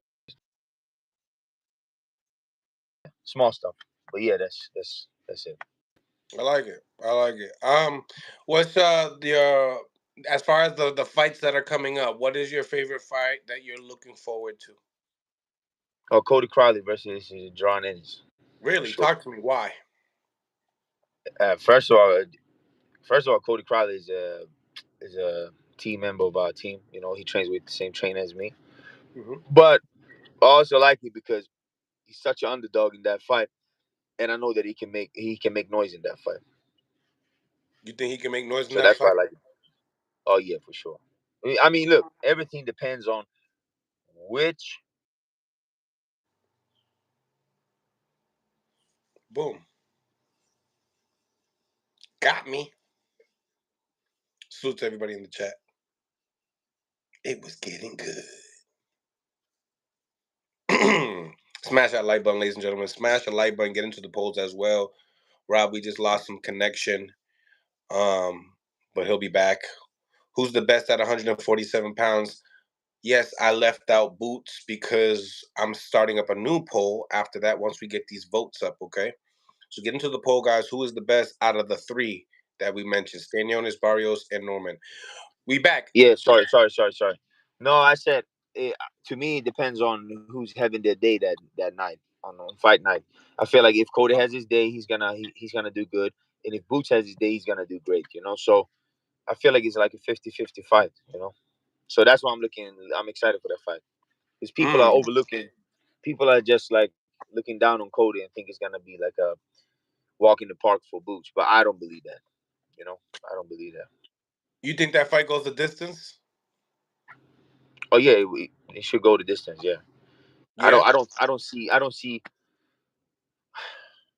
I mean, I can see Boots knocking Crowley out, but I can also see Cody stopping him, but not by KO, but he can stop him. By the punch But I do volume, the believe gas if tank. Cody wins, he gonna win on unanimous decision. Cody wins. I believe it's gonna be Mm. unanimous decision. So other than just looking at the styles, what do you see in Cody Crowley that other people in the media don't see? He knows boxing, bro. He knows boxing. Because to me, it's not about how you look. It's not about how you throw the jab or how you throw the right hand or how you take a step back and then hit the right hand or how you slip a punch or whatever. It's like you know when to do what, and that's what boxing IQ is to me. It don't really matter how you look because I've seen people that look like bumps when they be shadow boxing, doing pads and hitting the bag or whatever. And then when they be fighting, bro, all of a sudden they just like they do everything right, but it don't look nice. It don't look nice to look at, but they have effect. They don't get hit. They know what to do. They gassed They're out the guy out. competitive. They know what to do. Right, right. I like that. I like Yeah, that a yeah. lot. That makes a lot. That makes a lot of sense. Do you know now that you out in the Vegas area? Do you know Liam Paro? No, Okay, okay. Question. Um, Other than that, no. Maybe I do. Maybe I do. I don't know the name though. I'm bad at names, bro. I'm sorry. nah, you good. You good. When do you think we'll see you back in the ring? God willing, very, very, very soon. Very soon. Very soon. Very, very soon. Yeah. We're looking at some days, but I don't want to talk too much because I don't like talking. But hopefully, real soon. All right. Well, make sure you DM me and let me know when that is so we can be able to cover it. Oh yeah, definitely, bro. You know, yeah, I got you, bro. Of course. All right, brother. Well, also let everybody know where they can find you on your social media, Robert. It's Rob Safar, ROBZ, and then my last name is Safar, SAFAR. Man, appreciate you for joining us, man. God bless, man, and we can't wait to see you rumble it back up again. All right. Thank you, G. I appreciate you, man. Okay, be safe, Got bro. it. All right, bro. Yes, Peace. man. Appreciate you. Thank you. Smash the like button, ladies and gentlemen. Smash the like button. Subscribe to the channel. It's your boy Mills from Mill City Boxing, home of the high level pro boxing media, the Fighters Channel, the Trainers Channel, the People's Channel. What is going on? What is going on? Two solid interviews back to back. We're gonna be switching up the poll here. But before I do that, let me start up the phone lines right now to get the people on. Okay. Then we're gonna be setting up a new interview around 7 o'clock tonight with Regis Progrades. Okay. Make sure you guys go out your way, smash the like button to improve the visibility of the show. If you don't know where the like button is, hit the three dots in the corner. It'll get you to the like button. All right. Subscribe to Mill City Boxing on YouTube. Okay, guys. Phone lines are now open, ladies and gentlemen. Phone lines are now open. You can call in live on Mill City Boxing on Instagram. We are live both on Instagram and on YouTube, guys.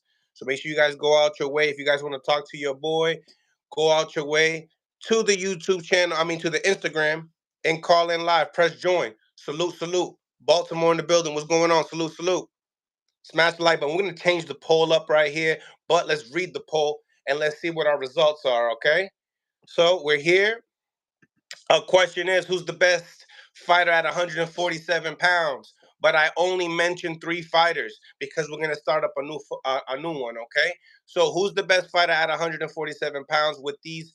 Stanionis spelled his name wrong completely. Barrios and Norman. Okay, Brian Norman. So out of the three, we got 55% of y'all believe that Brian Norman is the better fighter out of them.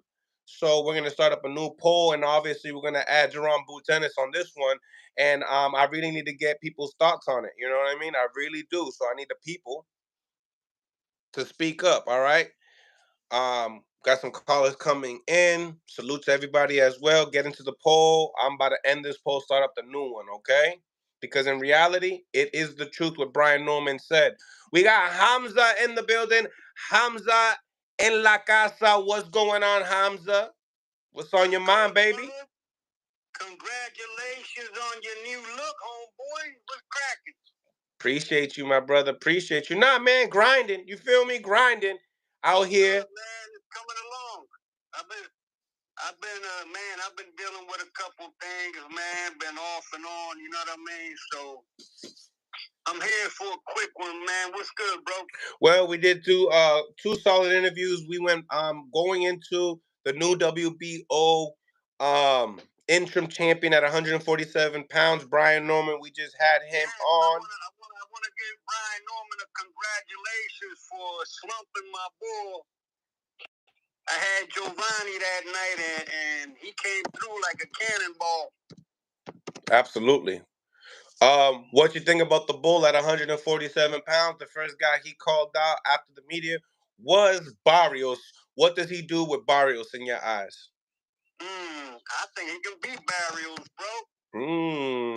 I think the way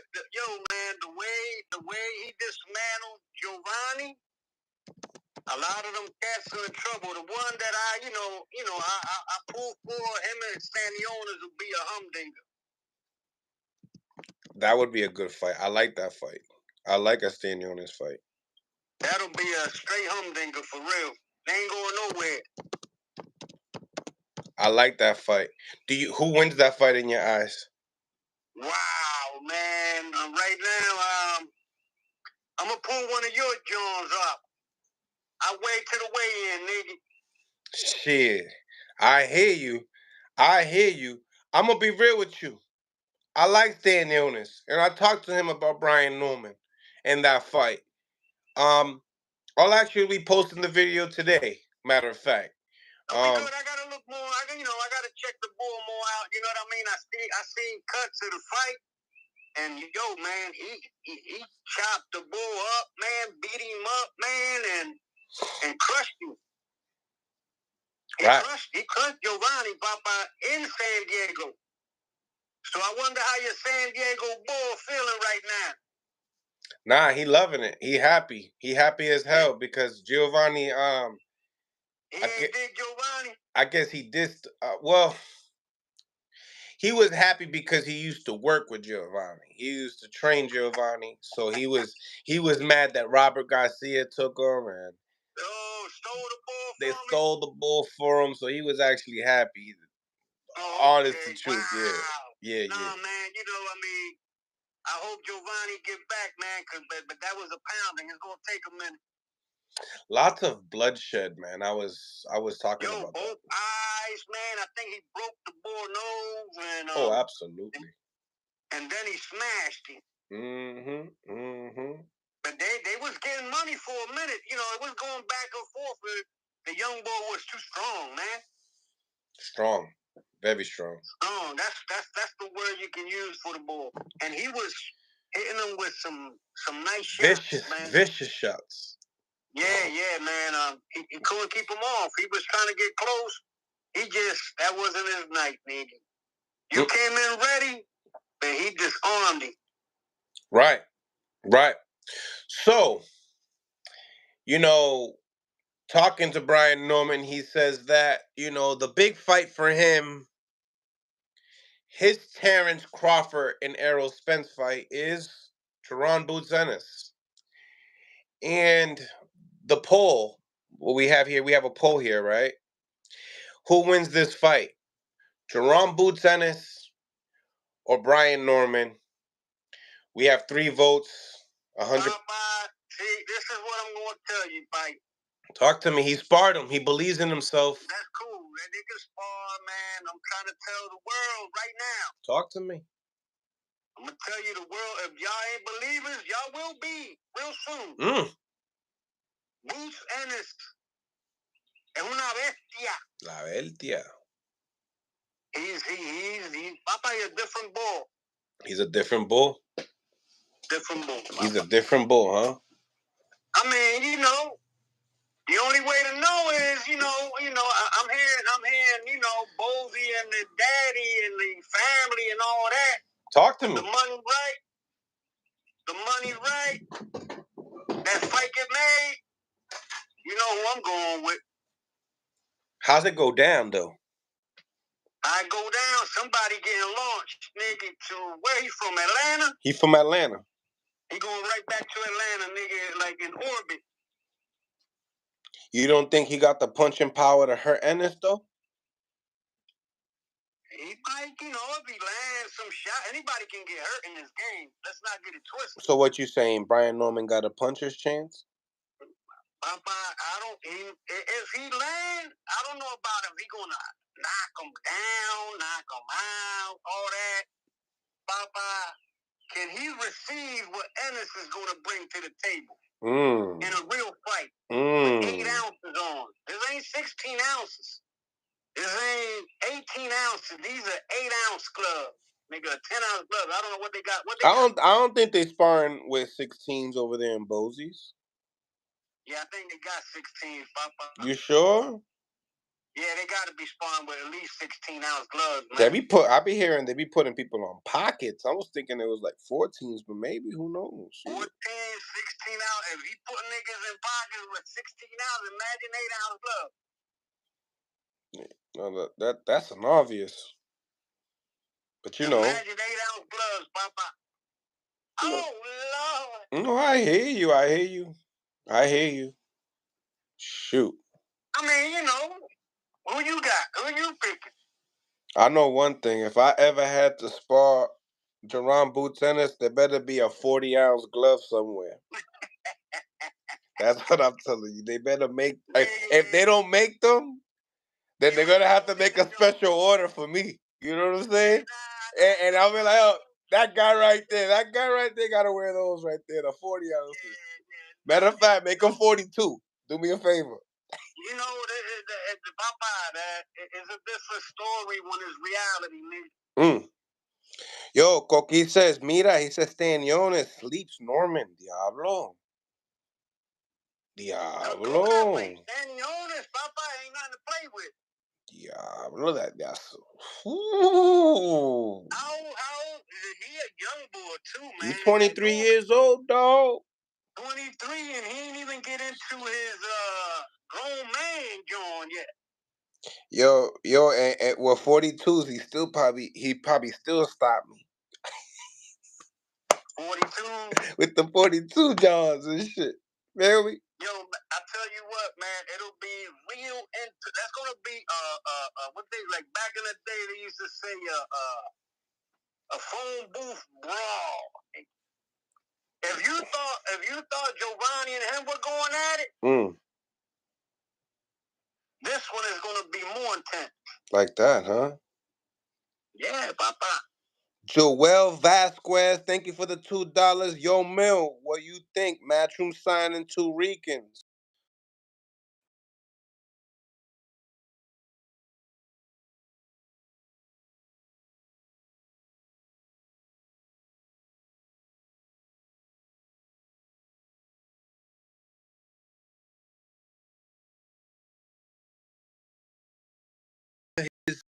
One of his studs, you know what I mean? Just got annihilated by one of the kings of the internet.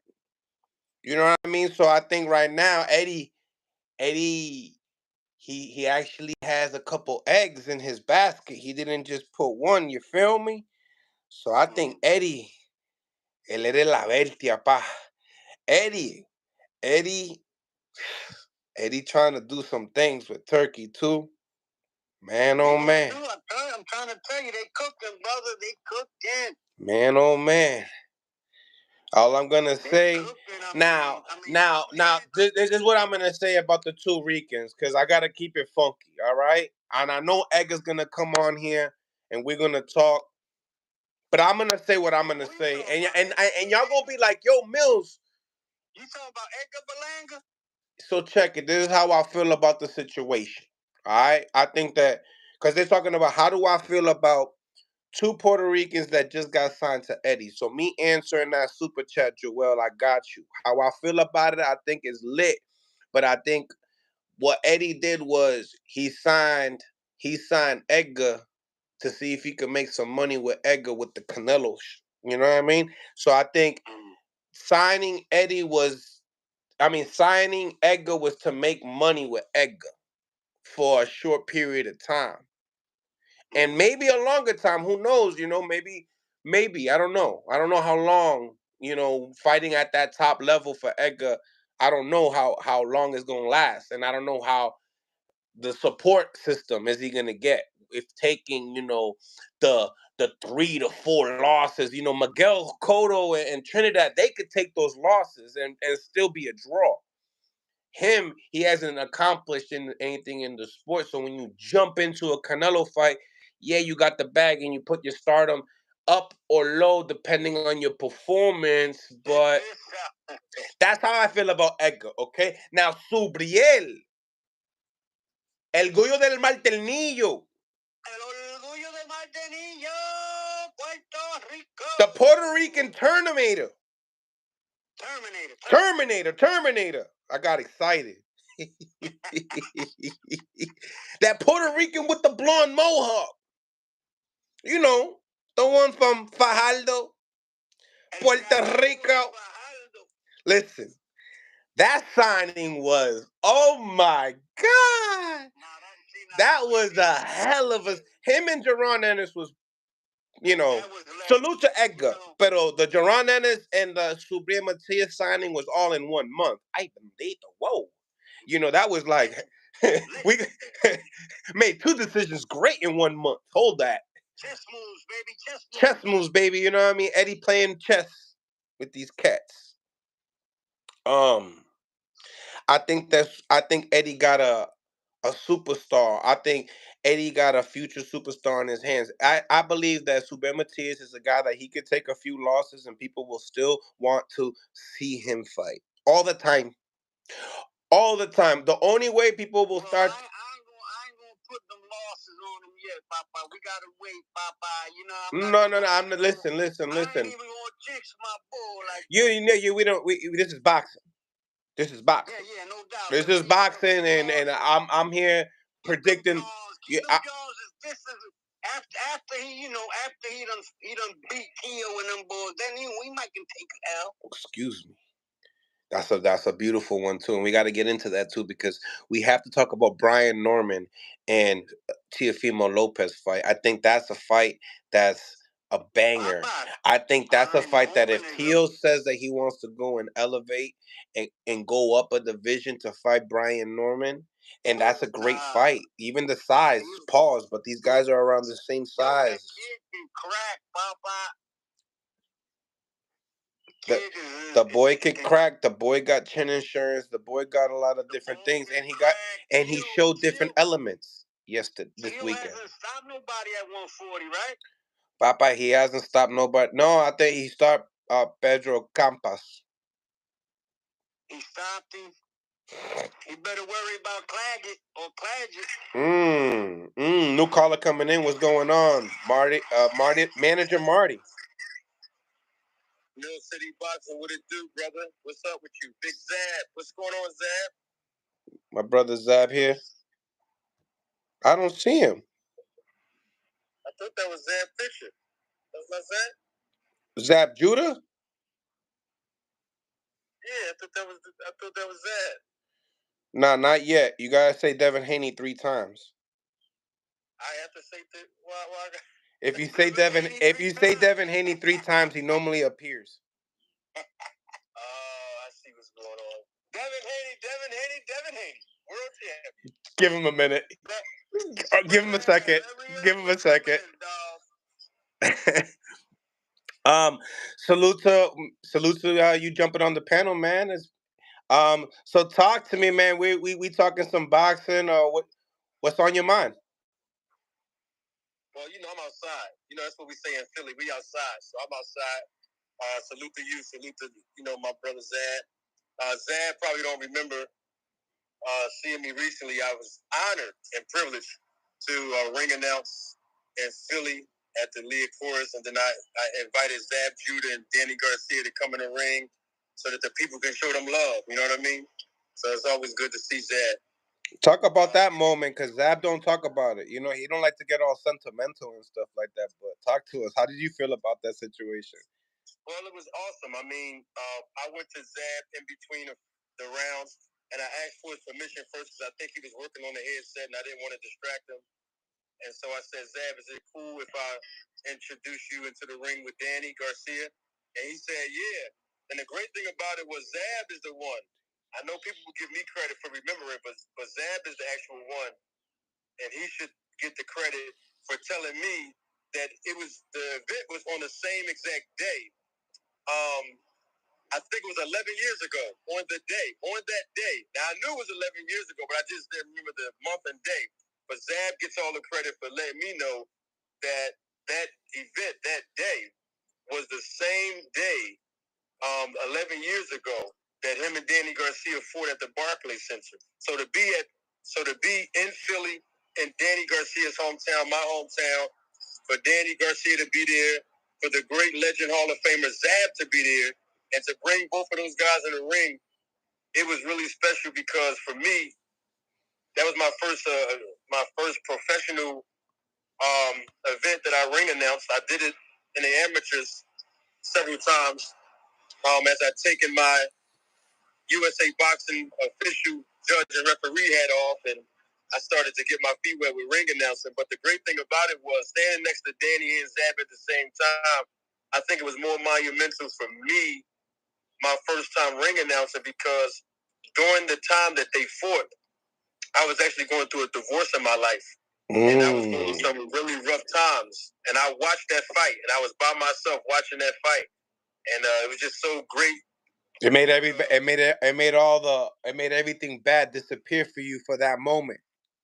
Absolutely. I kept my mind off everything I was going through, and anybody that went through divorce and was married understand the whole family court process and everything else that traumatizes men. But in that moment, I wasn't thinking about none of that. I was focused on both of my favorite fighters, Zab Judah and Danny, getting it on. And on top of that, I was so excited because I love when not just boxers, but men in general stand on honor and integrity. And at the press conference, I loved how Zab Judah stood on honor. And I'm not rehashing nothing, but he was talking about how, he felt like he was isolated and locked in this small room and they wouldn't let his family in. And just the way that he handled that situation. Mm-hmm. I always had respect for Zab, but in that moment, I had even more respect for Zab. So to have. Did you guys play clips? Did you guys play clips? Did you guys have a big projector and play clips there? No, only because no one knew that I was going to do that. That was like improv. I didn't really get the clearance, honestly. But I think the promoter was comfortable enough to give me free reigns to do that. That's crazy because I'm I'm the one that helped put that together. That's crazy. Oh, I didn't know that. Yeah, me and Johnny put Zab and me and Johnny put Danny together in a three-way, and Johnny asked me, hey, do you think Zab would do this? And I said, hell yeah. Zab don't take any grudges in the past. Zab he's one of my best. He's my best friend in boxing. Put it like that. He's my best friend in boxing. He's one of the realest in boxing to this day. He's one of the realest. Yep, absolutely. So I'm very surprised that you guys didn't do that because that was scheduled ahead of time. That the Black Prime doing Danny's first fight. Yeah, that was set up. That was set up ahead of time. Yeah, no, I didn't know that. I had no idea, man. Yeah, that's Mill City working behind the scenes, guys. Yes, sir. Yes, sir. Yes, sir. So talk to me. What you think about one of the biggest fights in your city, Cody Crowley, Jerron Boots Ennis? What's your thoughts? I like it. I like it for Boots because he's with Eddie Hearn, and of course he didn't have a lot of options, given the fact that his promoter died, and everybody knows what happened behind the scenes with that. I don't want to rehash that. But I think it's a good opportunity for him to sign with Eddie Hearn. I think Eddie Hearn is a good promoter. He has international contacts, so hopefully we can see Boots in the near future be exposed to that England crowd. But for right now in the city, I think it's really good for the city. I think it's good for Boots. It's just mandatory, so it's a title on the line. So hopefully that generates more interest. This is a very big arena. This is our biggest arena here in Philly. This is where the Philadelphia 76ers play at the Wells Fargo Center. So it's going to be a really, really huge, monumental event. I think it's a good opportunity for Boots to get the credit that he deserves. I know that people call him the boogeyman and the division. He's a very special guy. I know Boots and his dad personally. Boots grew up in the gym. He's a gym rat. And when somebody's special like that, who dedicate their life 24/7 to this game, it's really hard to beat them. And you can ask Zab that. Zab was like that too. Anybody in their prime as a fighter that lived this lifestyle, it's really hard to beat them. So I look to see bigger and better things for Boots. And you'll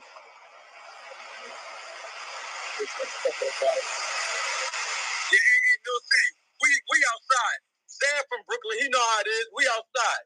So it's gonna be big. And I think that if Boots can make a statement, which I totally believe he will make a statement in this fight, hopefully moving forward, he can capture all the titles at 147. Because I always said he's going to take over the division. And right now, since Terrence Crawford is moving up to 154, and I know Crawford don't believe that it's economically feasible for him to fight Boots, then he's moving up, and now that clears the way even more easier for Boots. And I think he's going to definitely take over the division, 147. You know, you putting your manager cap on right now. Obviously, I just got off the live with Brian Norman, the new WBO interim champion. Most likely he'll be elevated to full champion soon. He spoke upon Jerron Ennis being the modern day Errol Spence and Terrence Crawford fight. What do you believe in that fight, and how long do you think that fight? When do you think that fight should happen? And what do you think? When do you want it to happen as a fan? Because I mean, sometimes people look at it like he's from Atlanta. Can he be that star that can develop a hype for Boots to become that mega fight that they say? Or is this a fight that could possibly just be non pay per view, and we can just get it right now? I think as a hardcore boxing fan, it would be great to see those two guys get in the ring and bang it out now because they both are world champions. But I think it's fair to let Brian Norman, enjoy the fruits of his labor. He earned that title. He did a really good job. I know that. Matter of fact, I think you had something with Zab, you and Brian Norman Sr. I don't know if that was yesterday or the day before yesterday. Yeah, it was yesterday. But yesterday. Yeah, I was watching a little bit of it. He was a little. His dad, was very, very vocal and expressive about the commentary. But unbeknownst to some people that don't understand the psychology of commentating and why people commentate the way that they do, most become biased. Brian Norman Jr. He did a tremendous job. He did a good job. He brought his levels up and he closed out the show like he was supposed to.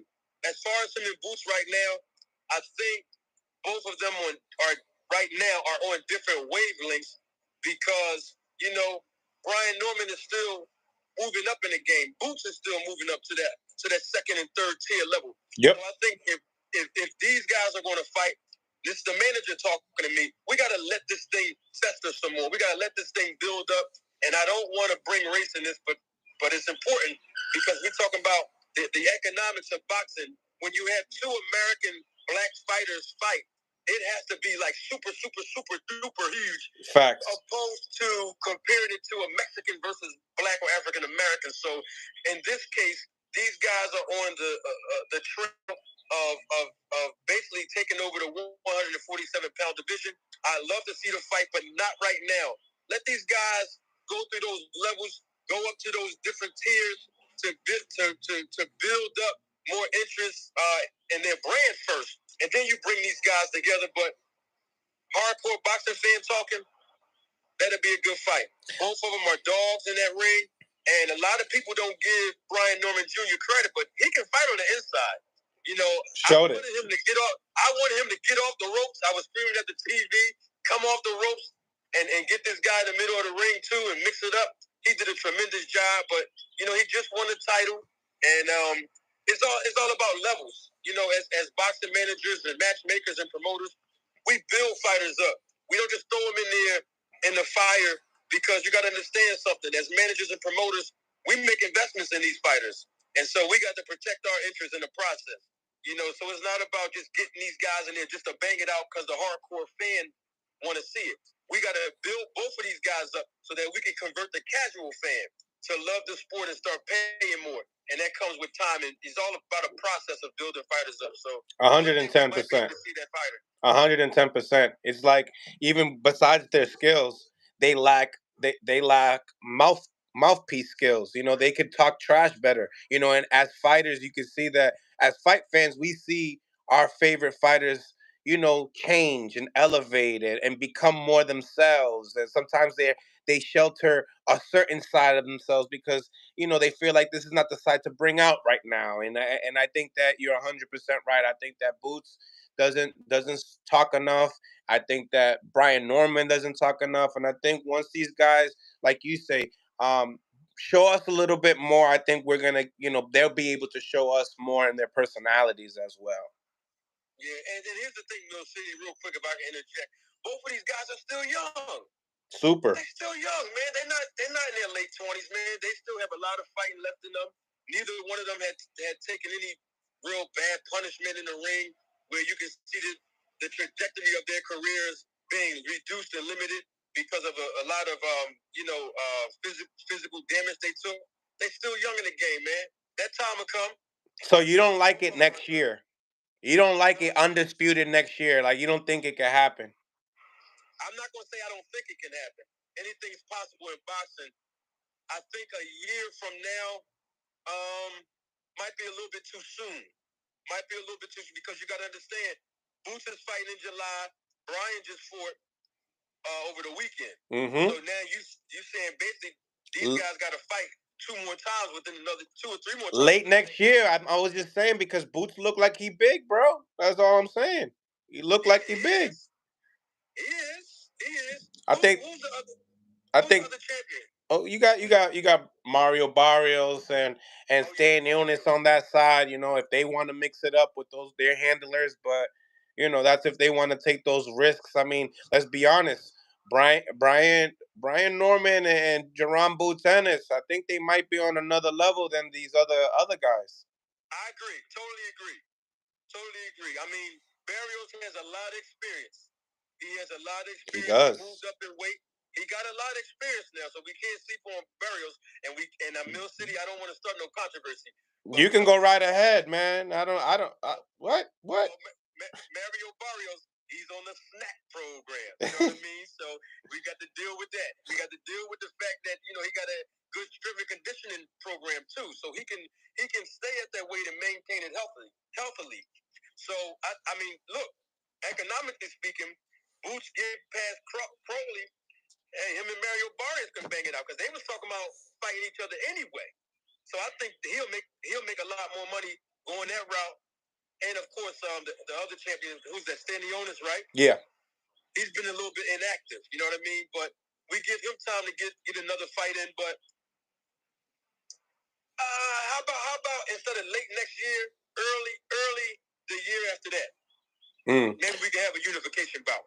Give both of these guys another because look, Brian Norman can slide in there and he can fight like Stanionis. He can slide in there and fight him. Mm-hmm. Mm-hmm. You know, so we'll see. I mean, anything is possible in boxing. I'm not gonna rule out the possibility. No. So Marty, before you reached out to me, I got to see a segment of yours with Victor Conti. I think you had him on your show a couple times. Uh, I did. Obviously Ryan Garcia has been a big topic with him and Devin Haney testing. Obviously, we've had a couple segments here. What do you think about as far as, could you kind of refresh a lot of people, and then what also on that segment, what I'll do is I'll pin it on the segment after I make a little video out of it so people can go check out that segment of yours. But what did you get out of that interview with Victor Conti? What was your initial approach on it, and what was the gains that you were trying to seek for the boxing world? And then also talk about some of the segments that you've seen of mine, and if you ever wanted to add on some of that stuff, the floor is all yours. Oh, absolutely. Well, I start off by saying this. My objective on my platform, no matter who comes on the platform or whether I'm hosting by myself, hold on.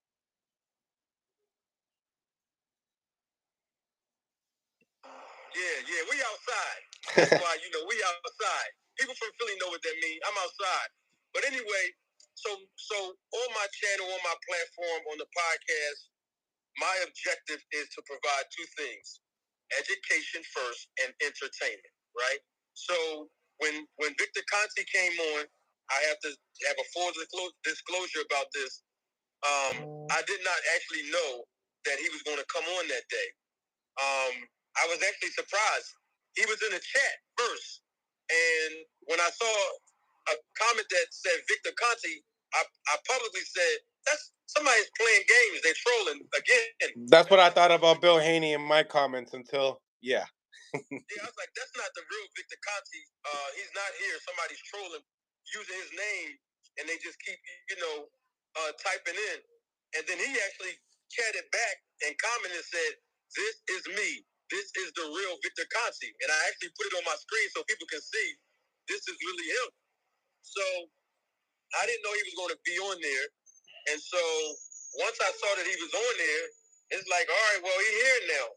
So why not just have him come on? I mean, I did ask Rachel Donier about a year and some change before that to first I asked her, did she talk? Did she still communicate with Victor Conti? And she told me she Rachel Donier. Okay. Yeah. Oh, so you're talking about my segment, or you guys spoke? Because I've been out of the loop of some of the back and forth with you. I didn't see the back and forth with you guys. But talk about like the No, hear me out. I'm not talking about the back and forth. What I'm saying is, you asked me about Victor Conti coming on. What I'm saying is, when I reached out to Rachel Donier and we were having a conversation, Victor Conti's name came up in her and I's conversation back in February. Privately? 2023. That's what I'm trying to say. Okay. And what it was is because Victor Conti had tweeted, and he was basically saying boxing needs to wake up. Memo Heredia is in the camp of David Benavidez. This is when David Benavidez and Caleb Plant was going to fight. And Caleb Plant was with Victor on the snack program. Yep. So he had made a tweet saying smart cheaters know how to circumvent the testing. And he said that LR3, he said IGF, insulin growth factor 1, LR3, is undetectable. And there is no test for it. So because he made that tweet, I interviewed Stephen Brandman Edwards, who's from my city, who's the trainer of Julian J. Rock Williams. Yeah, good friend. And I asked him what was his take on that tweet, since he was training Caleb Plant and they were going against David Benavidez. So that was the reason why Victor's name came up. So in that conversation with Rachel, I thought it would be great as an educational objective to bring Victor Conti on, so maybe he can explain further what he meant by that tweet that he said, because most people saw that tweet and they assumed that David Benavidez was cheating or whatever because he's rolling with Memo already, and I'm not going to go through their histories, Victor's or Memo, but at the time, Rachel Dominier told me that she hadn't spoken to Victor Conti, and I think she said 10 years or something like that. She said she had never spoke to him in almost 10 years. So I kind of left it alone, like, oh, well, no problem. He's probably not going to be able to come. But unbeknownst to me, she actually sent him some videos of mine where I was talking about snack. I was talking about Vada, and different things of that nature. Originally, when he sent me an email, he had no interest of coming up. That's why I didn't know that was really him on my channel. Gotcha. He in email he wasn't interested in like actually coming up. He just wanted to discuss things with me through email. I actually thought it would have been a bit more beneficial if he came up, and did an interview. But needless to say, he came up. That first time, I think we did about 3 hours in the first interview. I was just letting him talk, filling him out, so that the fans of boxing can be educated on not just snack, but he was talking about testing protocols. If anybody recall that whole entire interview, 80% of the things that Victor Conti was talking about was testing procedures and testing protocol. He didn't talk about his program, his snack and everything. He mentioned it. I asked him a lot of questions about it. We had some super chats that, enticed him to answer some thought-provoking questions. It was just a great show. In fact, he said I was so intelligent and he had fun and he loved to come back. And so he came back. And then the second time he came, Rachel reached out to me like the day before that and asked, can he come up? I said, sure. He came up the second time. We had a second interview. The trajectory did change because in the process of me interviewing Victor Conti, there were things that Victor was saying that where he contradicted himself. I approached him about this in the second interview. There were things that he misspoke on, his words, not mine. And I put out small clips so that people can see that I'm not being biased. I'm just putting out the information based on what Victor Conti said. And that kind of drew some controversy between me and Victor because he wanted me to give him my full-length video without me editing and chopping it up. Mill City, you're a content creator. You know how when we get an interview, we got to chop it up, redistribute it. You know what I mean? You know how that process go. Put a new thumbnail and a clip on it in the title. It's just all business, but I don't know why, they were so... But there's a difference, though. I haven't seen the clips. I'm not favoring nobody, but like, for instance, yeah, I do this for a living, yep. But like Bill Haney, I interviewed Bill Haney and he edited a clip that, I said that, in boxing there's a lot of choreographed careers going on, and I mentioned Tank, I mentioned a whole bunch of fighters, but I mentioned his son too, and he clipped that part off. Are you doing that? Are you doing that to Victor? Are you? Absolutely not. When I clip my videos off, it's based off of a question that I asked him and an answer that he gave. A full answer. Absolutely. Okay. A full answer that he gave. Not just my question and then his answer, then I cut it off. No. My question, his answer, and right before we move on. But I have to say this in my own defense. Victor Conti, he's a great speaker. So if he answers a question, he can answer a question, but then he goes on and on and on. And sometimes the interviewer like myself don't get an opportunity to say, well, okay, I have another question, because he'll answer the question and then he'll take us in another direction. So what I was doing was just trying to make sure that the audience understand the question and the answer without including the other details that he was trying to give, so that it won't be lost in translation. There was no hanky-pank business or trying to set up a narrative and stuff like that, yeah. Or a narrative. Gotcha. Absolutely not. I'm a professional in this business, and I maintain integrity. So no, it wasn't no thing where I was trying to create no narrative. Absolutely not. But if Victor Conti answers a question and his words are contradictory, and then I come back and say, well, Victor, you said that testing was done for Errol Spence and Terrence Crawford 2 days after the fight in the tweet. You said it was 8 weeks of stringent testing. But then now you're here telling me that it's 12 weeks. Well, come on, Victor, which one is it? See, I'm approaching it like that. Gotcha. And I put it on the screen so he can see what his tweet said. you know what he said? He said, "You are correct. I misspoke." Like that. We're just having a conversation. You understand? Cool. But it started turning left. But it started turning left because it was too many consistent times where he was contradicting himself. And you're constantly turning the interview into from an interview to more of an interrogation style of an interview, which is not wrong. Which is nothing wrong because you get into the bread and butter. Well, the second time. Second time, that's what I'm saying. You got him comfortable. You got him comfortable, and then boom, all the tough questions that you wasn't able to do on the first time, you loaded it up, and also you figured out lead up questions to the controversial stuff that he was saying. I got you. Absolutely. And here's the thing. There's nothing negative about that because if people remember in the second interview, because in the first one he called me the prosecutor. So in the second interview, my character, the prosecutor, I wore a full-fledged suit to let him know. And you are on trial, my brother. Oh man, we gotta make a clip. We gotta make a clip.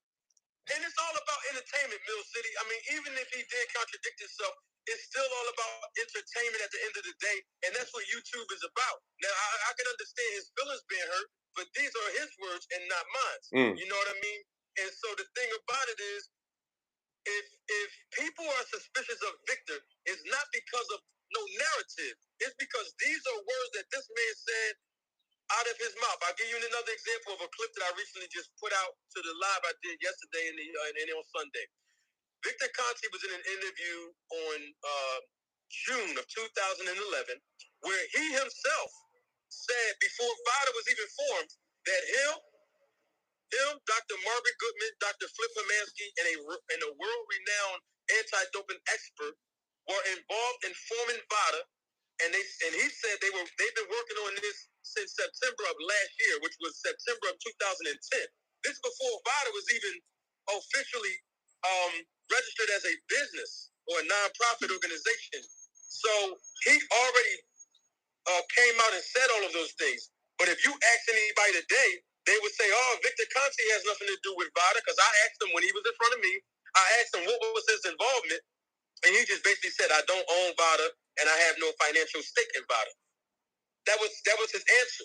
But what I'm saying is, what happens is if people go back to previous interviews, that he made regarding VADA, he kept interjecting himself in it. And on top of that, every time I brought up VADA and we talked about it in both interviews, he kept saying we, including himself with Margaret Goodman, Flip Hermansky, Margaret Goodman, Dr. Margaret Goodman, who's the founder of VADA. In fact, I had her on my channel, and I interviewed her as well, I think about a month and a half ago. But my point in saying all of that is that I spotted it out, and I said it to Victor. I said, and I'll send you the clip. I said, Victor, I asked you in the last interview, what was your involvement with VADA? You gave me an answer. You disassociated yourself. But I heard you 3 times in the last interview and twice in this interview. You said the word we 5 times. And so now somebody might misinterpret that as if you are not being completely transparent. Can you tell me what do you mean when you say we are fighting the good fight of anti-doping? Me, Margaret Goodman, Flip Hermansky, the founders and the executive directors of VADA. You keep saying we, you keep including yourself in them. Can you please clarify that? And he said, well, I was talking about everybody that's included. He said I was talking about everybody that's included in the anti-doping movement. Well, I know that's a form of gaslighting. So I said in a joking way, "Oh, I'm a part of the anti-doping movement. Are you referring to me?" He said, "Yeah, you are part of the we." I said, "What about the roller tape film crew members?" He said, "Yeah, they are too. Everybody's a part of the we." But so that's all I'm saying. It's no indictment on Victor Conte. But I will tell you what I told everybody that know Victor Conte to go back and tell him to do this. Because the more he talks, Mill City, the more questions people have. Okay. So what you in your eyes at the end of the interview, what did you get out of it? What did you feel like your audience got out of it? The first interview or the second? Both. The responses that I've gotten whether it be through super chats, super thanks, emails, phone calls. The perception that the general consensus and perception from my audience is that Victor Conti is somewhat, and somehow involved with Vada. Basically, I have some people that believe that he's still. So you agree with Shane Mosley? So you agree with Shane Mosley? I'll say this when it comes to Shane Mosley, what he said. I'm not going to say that Victor Conti is running Vada. I'm not going to say that. I don't have no evidence to say he's actually running Vada. Does he have influence in Vada? Absolutely. That's my opinion. Absolutely. Can he get information that nobody else can get? Absolutely. I'm not talking about documents from the fighters that's testing. I'm talking about levels of testing from fighters that are not with the snack program, just in general. Yes, I do believe that. I do believe that he is some way, somehow involved with his influence. Do he run Vada? I can't, because that's what Shane said. I can't go as far as to say that he runs it. I got but you. I do believe that his influence is somewhere in Vada because he said he helped. He said he was involved in help forming it. So I'm not going to say he make money off of it. I don't know, but I would say just to be on the safe side, his influence is somewhere near Vada because he's involved. Now, what's interesting about that, since I did bring up Rachel Donaire and her bringing him on the show, now all of a sudden, Rachel Donaire is upset with me. I've done nothing wrong to her, and I'm not trying to bring this to your podcast. I'm just, because you asked me about that part, is basically what I see is that. No, I said if the segment upon Rachel coming on with Henry, I said I don't know anything about Rachel going on over there, and like I said, I don't even have an opinion upon this. I interview people to get their opinions and let the audience form their own.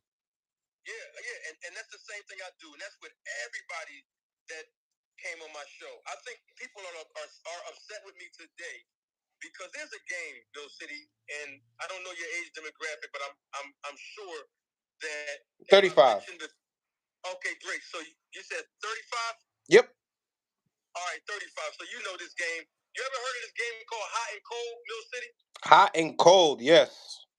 So you know the game where you in the group and the person that's the leader have to go and hide an object, right? Yep. And then everybody else in the group, their job is to go and find, because everybody got to turn around, close their eyes. They can't see where the object is hidden. They have to go and search and find for this hidden object. And the person who is the leader who hid the object, they're supposed to determine to the group, the closer that person is to the object, they're warm or hot. And the farther it's away they are from the object, they're cold. And so I think we're playing a game called Hot and Cold on my channel where I was cold at first before I got on YouTube. And ever since I've been here, especially talking about anti-doping and the doping movement and testing, not only was I warm in the beginning, but ever since I had Victor Conti here twice, Dr. Margaret Goodman here once, my extensive research that I've been conducting on this whole entire topic for the last 15 years of my life, I'm hot. I'm not warm anymore. I'm right on the object. I'm hot. And I know people are very upset with me because the truth is starting to be exposed. So, what's your thoughts on the situation with Ryan Garcia and Devin Haney then? Well, I'll tell you this. I keep it real, even if I don't agree with Victor Conti. I still got to be honest. I don't believe personally, and I know this is something that Victor Conti was accused of. I don't think personally that Victor Conti took Ryan Garcia's urine and switched it with nobody else's and stuff. I know that might sound far fetched because Victor, he don't like me, but I got to keep it 100, whether a person like me or not. I don't think that. I really don't. I don't think that. So I don't think that Victor had any involvement with, switching the urine. This was Ryan's urine was clean, and then somebody else came in, and then Victor switched it with somebody else. I don't believe that. But I do believe that Ryan Garcia tested positive for, I don't know if they said low levels, so I'll just repeat what everybody else been saying, because that seemed like that's the general consensus. There was low levels of ostarine. But at the same time, I'm going to tell you straight up, I don't believe that Ryan Garcia intentionally cheated. And the reason why I say that is because there has been evidence in the past where ostarine, specifically ostarine, has been injected intentionally in a lot of different supplements all across the world. Especially for weight loss, yeah. Especially for weight loss. So, and I'm not accusing. I think the name of it is called ashwagandha, but I'm not accusing ashwagandhas. But I will say that it's a proven fact that ostarine has been intentionally injected in some of these supplements that have been manufactured. And also, with that being said, with the supplements, and I pointed this out on my channel, and I'll do it right now, the FDA, the United States Food and Drug Administration here in America, don't approve any dietary supplements. So it's not approved, it's not regulated. The only criteria is that these manufacturers just have to include the ingredients on the back of their supplement bottles. But we know no manufacturer in their right mind, is going to admit that they have a banned substance injected in their ingredients. So with that being said, I'm not waiting for the B sample. I'm coming on record on my channel and right here to your audience, Mill City. I'm not waiting for the B sample to come back any other way. I'm 99.99999% sure, just like a paternity test. It comes back 99.999. I'm 99.999% sure that the B sample is going to come back positive because it's the same urine. But I will say what I'm waiting for, because Ryan Garcia, I heard him with my own ears, he said he got the supplements tested. So I'm waiting for the results of whatever supplements that Ryan Garcia got tested, that he ingested. I want those results to come back positive or negative, and that will determine if I make a public statement on whether I believe he cheated intentionally or not. But for right now, I'm not going to indict him. And anybody that'll watch this video that knows me personally and on YouTube as a part of my audience, they will tell you that I'm spot on, and I can basically determine when a fighter's performance is enhanced when I see how they perform in the ring. And Ryan Garcia's performance did not look enhanced to me, nor did his muscle mass or anything. In fact, he looked more tired and gassed out in the second to fifth round because he wasn't throwing no punches. I didn't see the benefits. Is basically what I'm saying. Me too. Now I'm not saying that he didn't intentionally cheat. I'm saying I don't believe he did it, and I don't see none of the benefits of it. And also, his performance didn't look enhanced to me, and I'm standing on that. Right. I like it a lot. Now, as far as any of my segments that you have seen that intrigued you that you want to follow up on? Oh, absolutely. Well, I talked about Brian Norman Sr. I like how he voiced his opinion and his perspective about the commentators. You know, he was talking about Timothy Bradley, and Timothy Bradley has obviously had a history of being biased. But I don't want to give Timothy Bradley an out, but I do want to defend something because I want the audience to understand the psychology behind commentating. The commentator, all of them, particularly let's use Tim Bradley. Tim Bradley is employed by ESPN, right? So when ESPN have a contract as a de facto promoter to, let's say, Top Rank, of course, all of the top ranked fighters who are the A side at the event, the network made an investment. That's how the fighters get paid. When they send a check to the promoter and the promoter knife it down to the fighters that's competing, right? Mm-hmm. So what I'm saying is that ESPN, they're the de facto promoters. So they're investing in the fighter as their product and a part of their ability to create content. So when you hear somebody like a Timothy Bradley gets so excited when the Yates side do something that's not really, that spectacular. It's because the network is not only making an investment in the fighter, their product, their form of content, but they're making an investment in hiring a commentator that knows how to be able to get into the mind of the audience to promote and market their fighter, the A side. And so that's why when someone's the B side coming into a situation like that, most of the time, the commentators who are hired by the network and or the promoter, they might not be so favorable, even though the A side in that situation might not be looking too good. I'll give you an example. When Ray Ford, my guy, that's my guy. I used to judge his fights in the amateurs when I was USA when I was judging for the USA Boxing Amateur Program, and he's always been a special fighter. And I told him years ago he was going to be a world champion. But in that fight on ESPN, when he fought that guy, man, I forgot the guy's name. He fought that guy in his last fight, and the commentators was acting like he wasn't putting no work in, And even after he won, they was trying to make excuses and say after the fight went off, and they was on the podium, they was like, "Oh man, I heard the guy's in the back right now. He messed his ankle up. He had ankle problems." And I'm like, I know that Ray Ford wasn't the A side, but give that man his credit. Give him his flowers while he's still here. He earned the right to be world champion. He dominated in the second half of the fight. He picked up his levels and he won.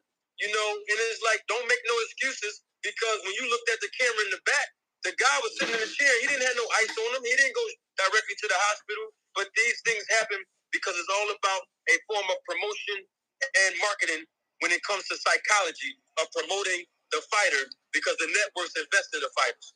My last question for you, Marty. One of my mans right here, the homie HLD.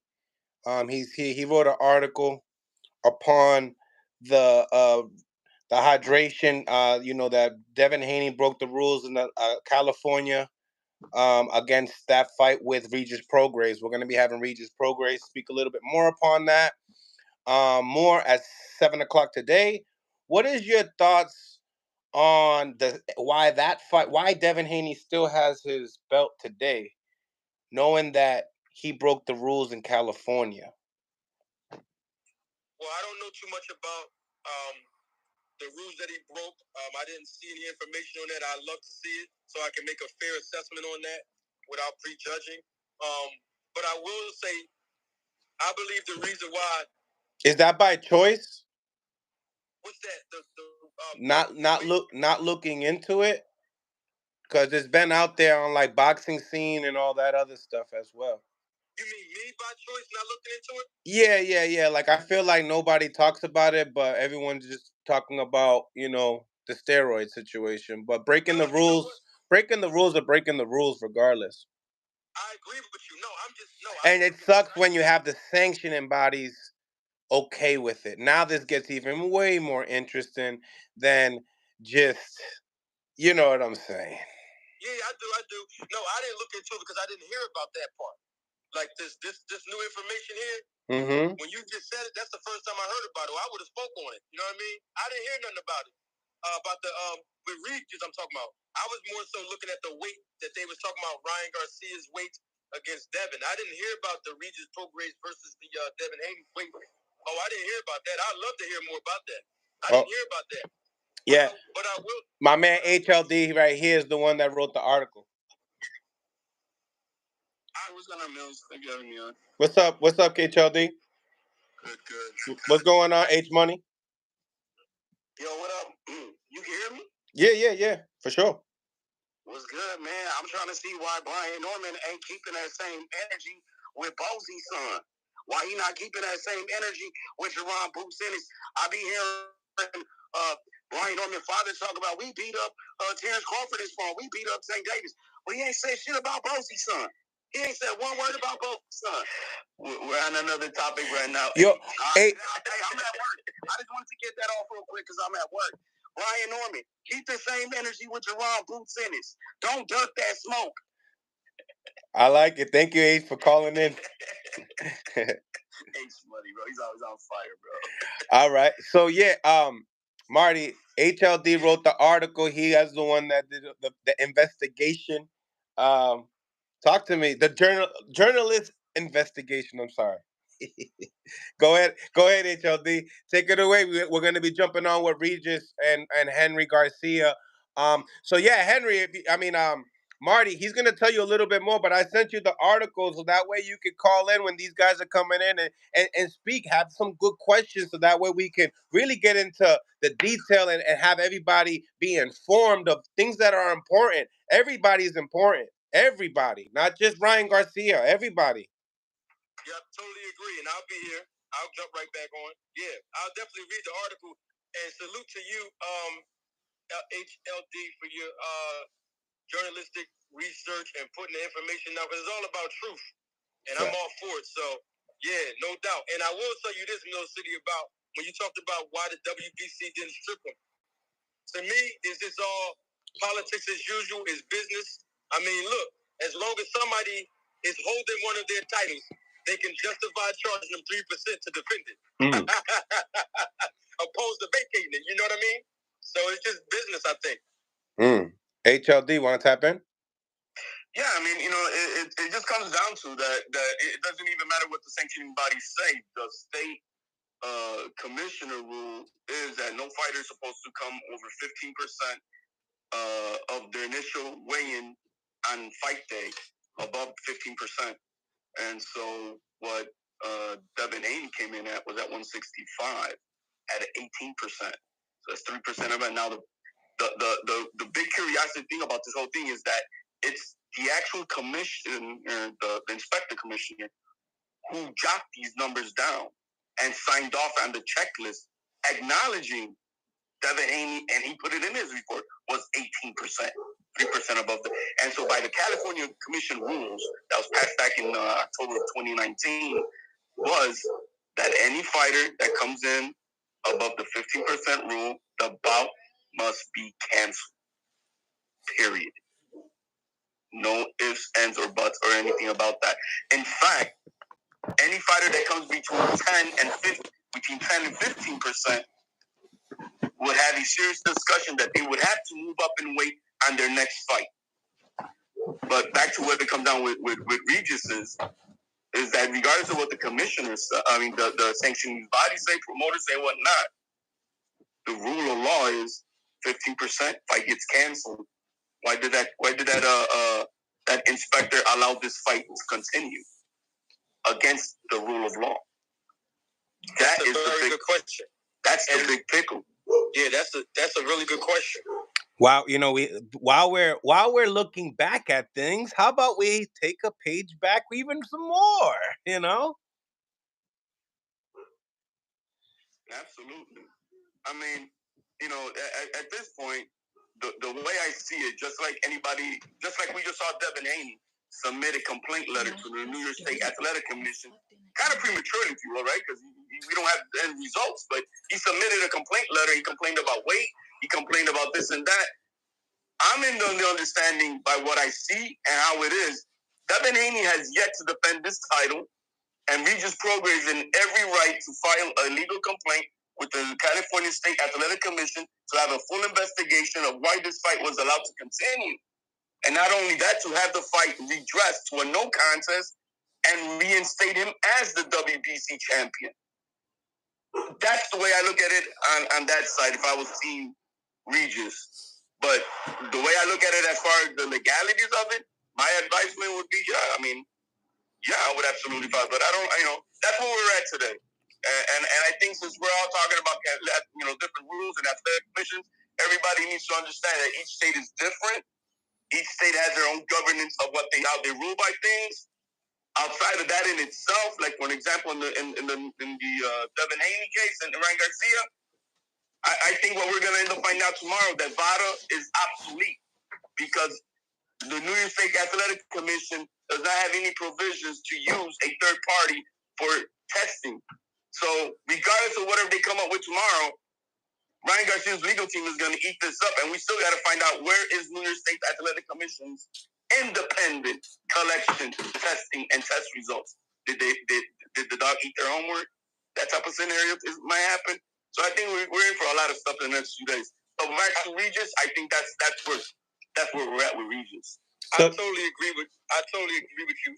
So check out that article, Marty. You know what I mean. So that way, when when we have Regis back on, we can have some questions for him upon that and engage his energy towards it as well.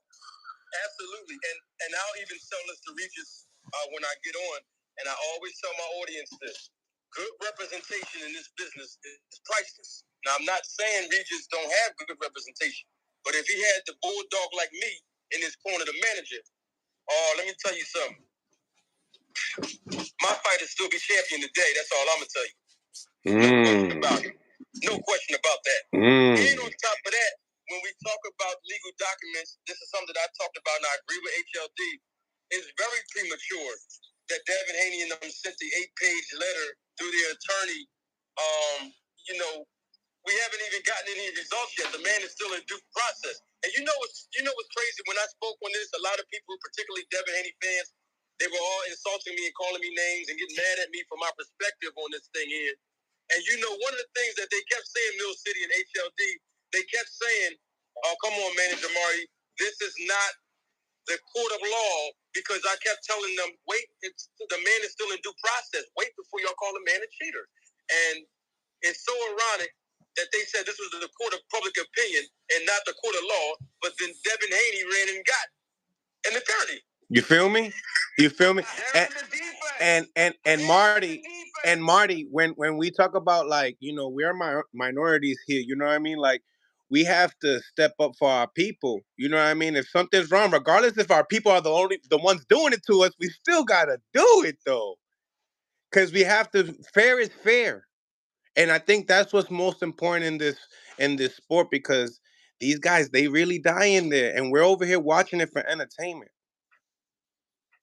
I totally agree with you. And also, I have to say this. The fact that HLD pointed out, because I said it on my channel too, the New York State Athletic Commission don't really have to follow any of these results from VADA. I mean, because they are not an authority. I'm not trying to belittle them, but I'm just saying they're just the middleman. Those are the words that I pulled out of Marvin Goodman for the audience as well. All they do is collect the checks from the promoter.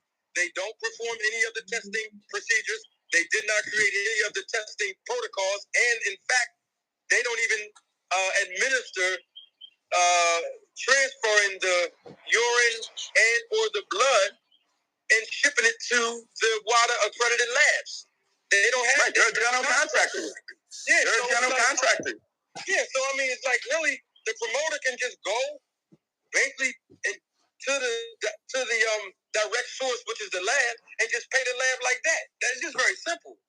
Well, the fact is that VADA subcontracts the DCEFOs through Cleridium. So Cleridium is the one who actually does the collection. They're the ones who send it out to them. So what's the purpose of this not-for-profit VADA company? That's why I see that Victor Katz is so much on the defense out here. I mean, on Twitter, he is such on the defense because if we come out to say that this facade, that VADA does all this testing, and now we sound like they're just hot air balloon selling, pipe dreams that they're not sold. They're not. What are they doing? Because even test management results, Cleridium could do that too. So what's the point of VADA? I don't even understand it. And they're hiring Cleridium, who is a for-profit company. Yet VADA is a non-for-profit. So what's going on here? Hey, Mill City, not only are they a non-profit, we have to include this. They are also a 501c3 tax-exempt non-profit. Exactly. It says it right on their website. Yes. And I want to say this to your audience. And remember what Mosley said. I don't know if you've seen the whole interview, but HLD will tell you. Well, I mean, the other thing is, I mean, this man went. I mean, everybody puts on that he went to jail, prison for the steroid distribution, but everybody leaves out for money laundering. Yeah, that's what Shane was saying. And no, and it is. I looked it up. Yeah, I looked it up. That's true. Totally true. Totally true. And also the WBC have their clean boxing program through VADA, and they pay them a certain. They cut VADA a check as well. There's a lot of stuff going on here, man. Oh, absolutely. It's a lot. It's a lot of. Man, it's a lot of stuff that's going on here that it just doesn't smell good. That's why the YouTube streets for podcasts is more fire because of this type of stuff. You feel me? Nobody really going in and really going too deep. Be like, all right, nah, I think we deep enough right now. It's like, nah, man, ask your girl. She like it real deep. You know what I mean? Yeah, here's the thing, Mill City HLD, that I'm starting to point out, and I've been telling my audience this from January 2024, even after Victor left my channel. We have to stop going off of people's words. If they are saying that they represent the business as a fighter, manager, promoter, whoever, or a strength and conditioning coach, we need to start holding them accountable to provide us with truth through facts and evidence. We need evidence. I'll give you an example, and I am going to stir the pot up. People, Victor Conte said that Nonito Donaire and Edwin Rodriguez were the first and only two fighters in the history of boxing to undergo 365 24/7 testing, and he's put up $40,000 for it. But that's what he's been saying for 12 years, but we haven't seen any paperwork. Now I'm asking for Rachel Donaire, who Victor said can vouch for him. Everybody pull the receipts out so we all can be credible. Pull the receipts out and show the world the truth. And if there is no truth, come back and say that it was nothing but a lie. But if it's true, pull out the evidence that that 365 24/7 testing was done. Pull it out. Pull the receipts out. That's what I do. That's how we roll the tape. Everybody got to be held accountable to the same standard. And the reason why I'm saying that, I'm not being biased. Victor Conte is on record. He's tweeting every day, but every now and then he will promote Devin Haney's paperwork on Twitter. Am I right or wrong? Yeah. All right, so it shouldn't be no problem with making sure everybody's paperwork be exposed. Like when Dan Raphael, he exposed this stuff with Ryan Garcia. I wonder who gave Dan Raphael the paperwork. I wonder who gave him the paperwork. Who told him? Who told him? There's only 4 people on that letterhead. I know, that's crazy how he got that information. I wouldn't be surprised if Victor Conte told him. And the reason why I can say that is because Dan Raphael is the one that broke the story when Andre Berto tested positive for nandrolone in 2012. I spoke on that on my channel as well.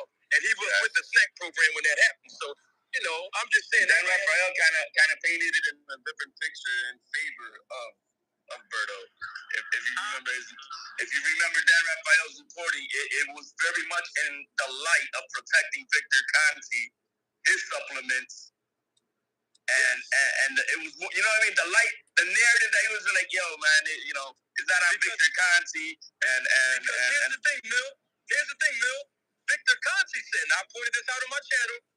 Victor Conte said to Dan Raphael in that report and in that article, he said, well, I think it was because of contamination. Nandrolone was found in Berto's system because it was contamination of the supplements. So my question was, well, how come when all this happened with Ryan Garcia, he didn't get the same treatment from Victor Conte when 12 years ago it was contamination when his fighter got popped with the supplements, but now when Ryan Garcia say he took supplements, it was a lie. Come on, y'all. Which one is it? Right. No, he's a walking contradiction. Hey, I want to say something real quick, and I don't want to delve into it, but you mentioned paperwork on Rachel Donaire. I am more than certain that she has everything. So I don't think it's nothing about hiding or anything. Maybe just presenting it. But no, I don't want to. I'm just putting it out there. I don't want to go back and forth about the topic. But I'm just saying, I know she is. She's very well organized. Let me just put it that way. And so, if the thing comes out to be that she wants to present it, and it's something that, because I mean, they're not accused of any false test or anything here, but I just want to put that out there. That's it. I don't want to get into it because I know there's that thing going on right now, and each other is proving each other's points. But I'd be remiss if I don't mention her in a good light that I know that she would have any of our documents. Yeah, no, it's all good. I just said that because and I'm not accusing Nonito of anything. What I'm saying is, and that's your perspective, and I think you should have that perspective and speak on it. But my perspective is just a little bit different because when it was time for her to show receipts about me, everything she said about me was a lie, and she did that. That's why I don't want to get. But Marty, this steroids is another level. Yeah, that's something different. I'm not accusing about. We just want to get the paperwork now. But back to the topic on Henry. I mean, I think it's going to be very interesting tomorrow. I think I'm putting it out there. I think tomorrow, what happens is with the judgment day, if you will, is that we discover that VADA becomes obsolete to the New York State Athletic Commission, and no matter what they say, don't mean nothing. And if they want to, New York State Athletic Commission decides to want to push on something again, to want to accept this, and where's their test results, independent collection and test results, and they say that the dog ate my homework. That's why that lady resigned the same day that the negative results came out. It's just not. I don't believe in coincidences. I don't. And if I was the legal team, I'm ready to have some lunch on the New York State Athletic Commission based on what happens tomorrow. Are they making it real quick? Are they making a ruling tomorrow, or is just the fact that to my understanding, all we're gonna have is both teams are gonna meet up at the lab at WADA. I don't know if it's gonna be in LA or in Colorado or Utah or wherever it's at, over there in the middle. And Utah, and they're going to witness the procedures and process of doing the sample testing. And then, but as far as any ruling or anything like that, tomorrow we get it was lab contamination because that same lab has been suspended before. That accredited lab, actually both accredited labs in the United States have been suspended. So we can find out that they had contamination from equipment, from a prior test. We can find out that there is nothing in it, not even the high levels of the 19-angelone could come about. What about if they say let's say in the secret weapon is that the New York State Athletic Commission did do that A and B independent testing. Shout out to. VADA comes out says it's positive, but then New York State says, "But I seen out negative." Shout out to Loyalty Over Dinero. Thank you for the $10. Keep putting Boston on the map, Mill City. Appreciate you, bro. Thank you for the $10. Absolutely. I think it's going to be interesting, and I think with the Regis Trophy, I really hope that he studies this. He has the right people around him that will encourage him to exercise his rights, because that's one thing I'm preaching on. This is why else have rights if we don't choose to exercise them? It's like not having any. Yeah, but what are the chances of his getting his belt back? Be honest. I say absolutely, because if the state commission says no contest, Mauricio's got to follow the commission. Right. Well, guys, no contract. Let me just put it. I heard Regis and they all explain the contract, blah blah blah. No contract, no president of any of these sanctioning bodies supersedes the state law. No matter what, you and me can make a contract or whatever we want, but if the state that we're trying to use it in does not allow it, it don't mean shit. In other words. Well, that is true. I have to confirm that. That is true. Well, so we'll see, man. It's gonna be interesting next coming days, next coming weeks. Well, I'm gonna definitely try to come back through. You said 7 o'clock. Regis will be here tonight. Yeah, 7:15. Are you Eastern time, Pacific? Yep, I'm from the Boston area. Yep. All right, it's good. I'll be back up 7 o'clock. I appreciate you guys having me on. HLD, salute to you. I'm gonna read that article, and I'll be well versed by the time I come back at 7, man. Absolutely. All right, fellas. Appreciate you guys for tapping in. Hopefully, you guys enjoyed this segment of Mill City Boxing. We'll be back at 7 o'clock p.m. Make sure you stay tuned. I got a lot of interviews that I just dropped. David Benavidez, just drop that one, and then stay tuned for that Brian Norman video that I'm going to be dropping as well. God bless. On to the next. HLD, thank you for tapping in. Manager Marty as well. Everybody that's on the live, I appreciate all my subscribers. I appreciate everybody that has subscribed, the members, all the love. It's all appreciative. I'll see you guys later on tonight. All right. God bless, and on to the next.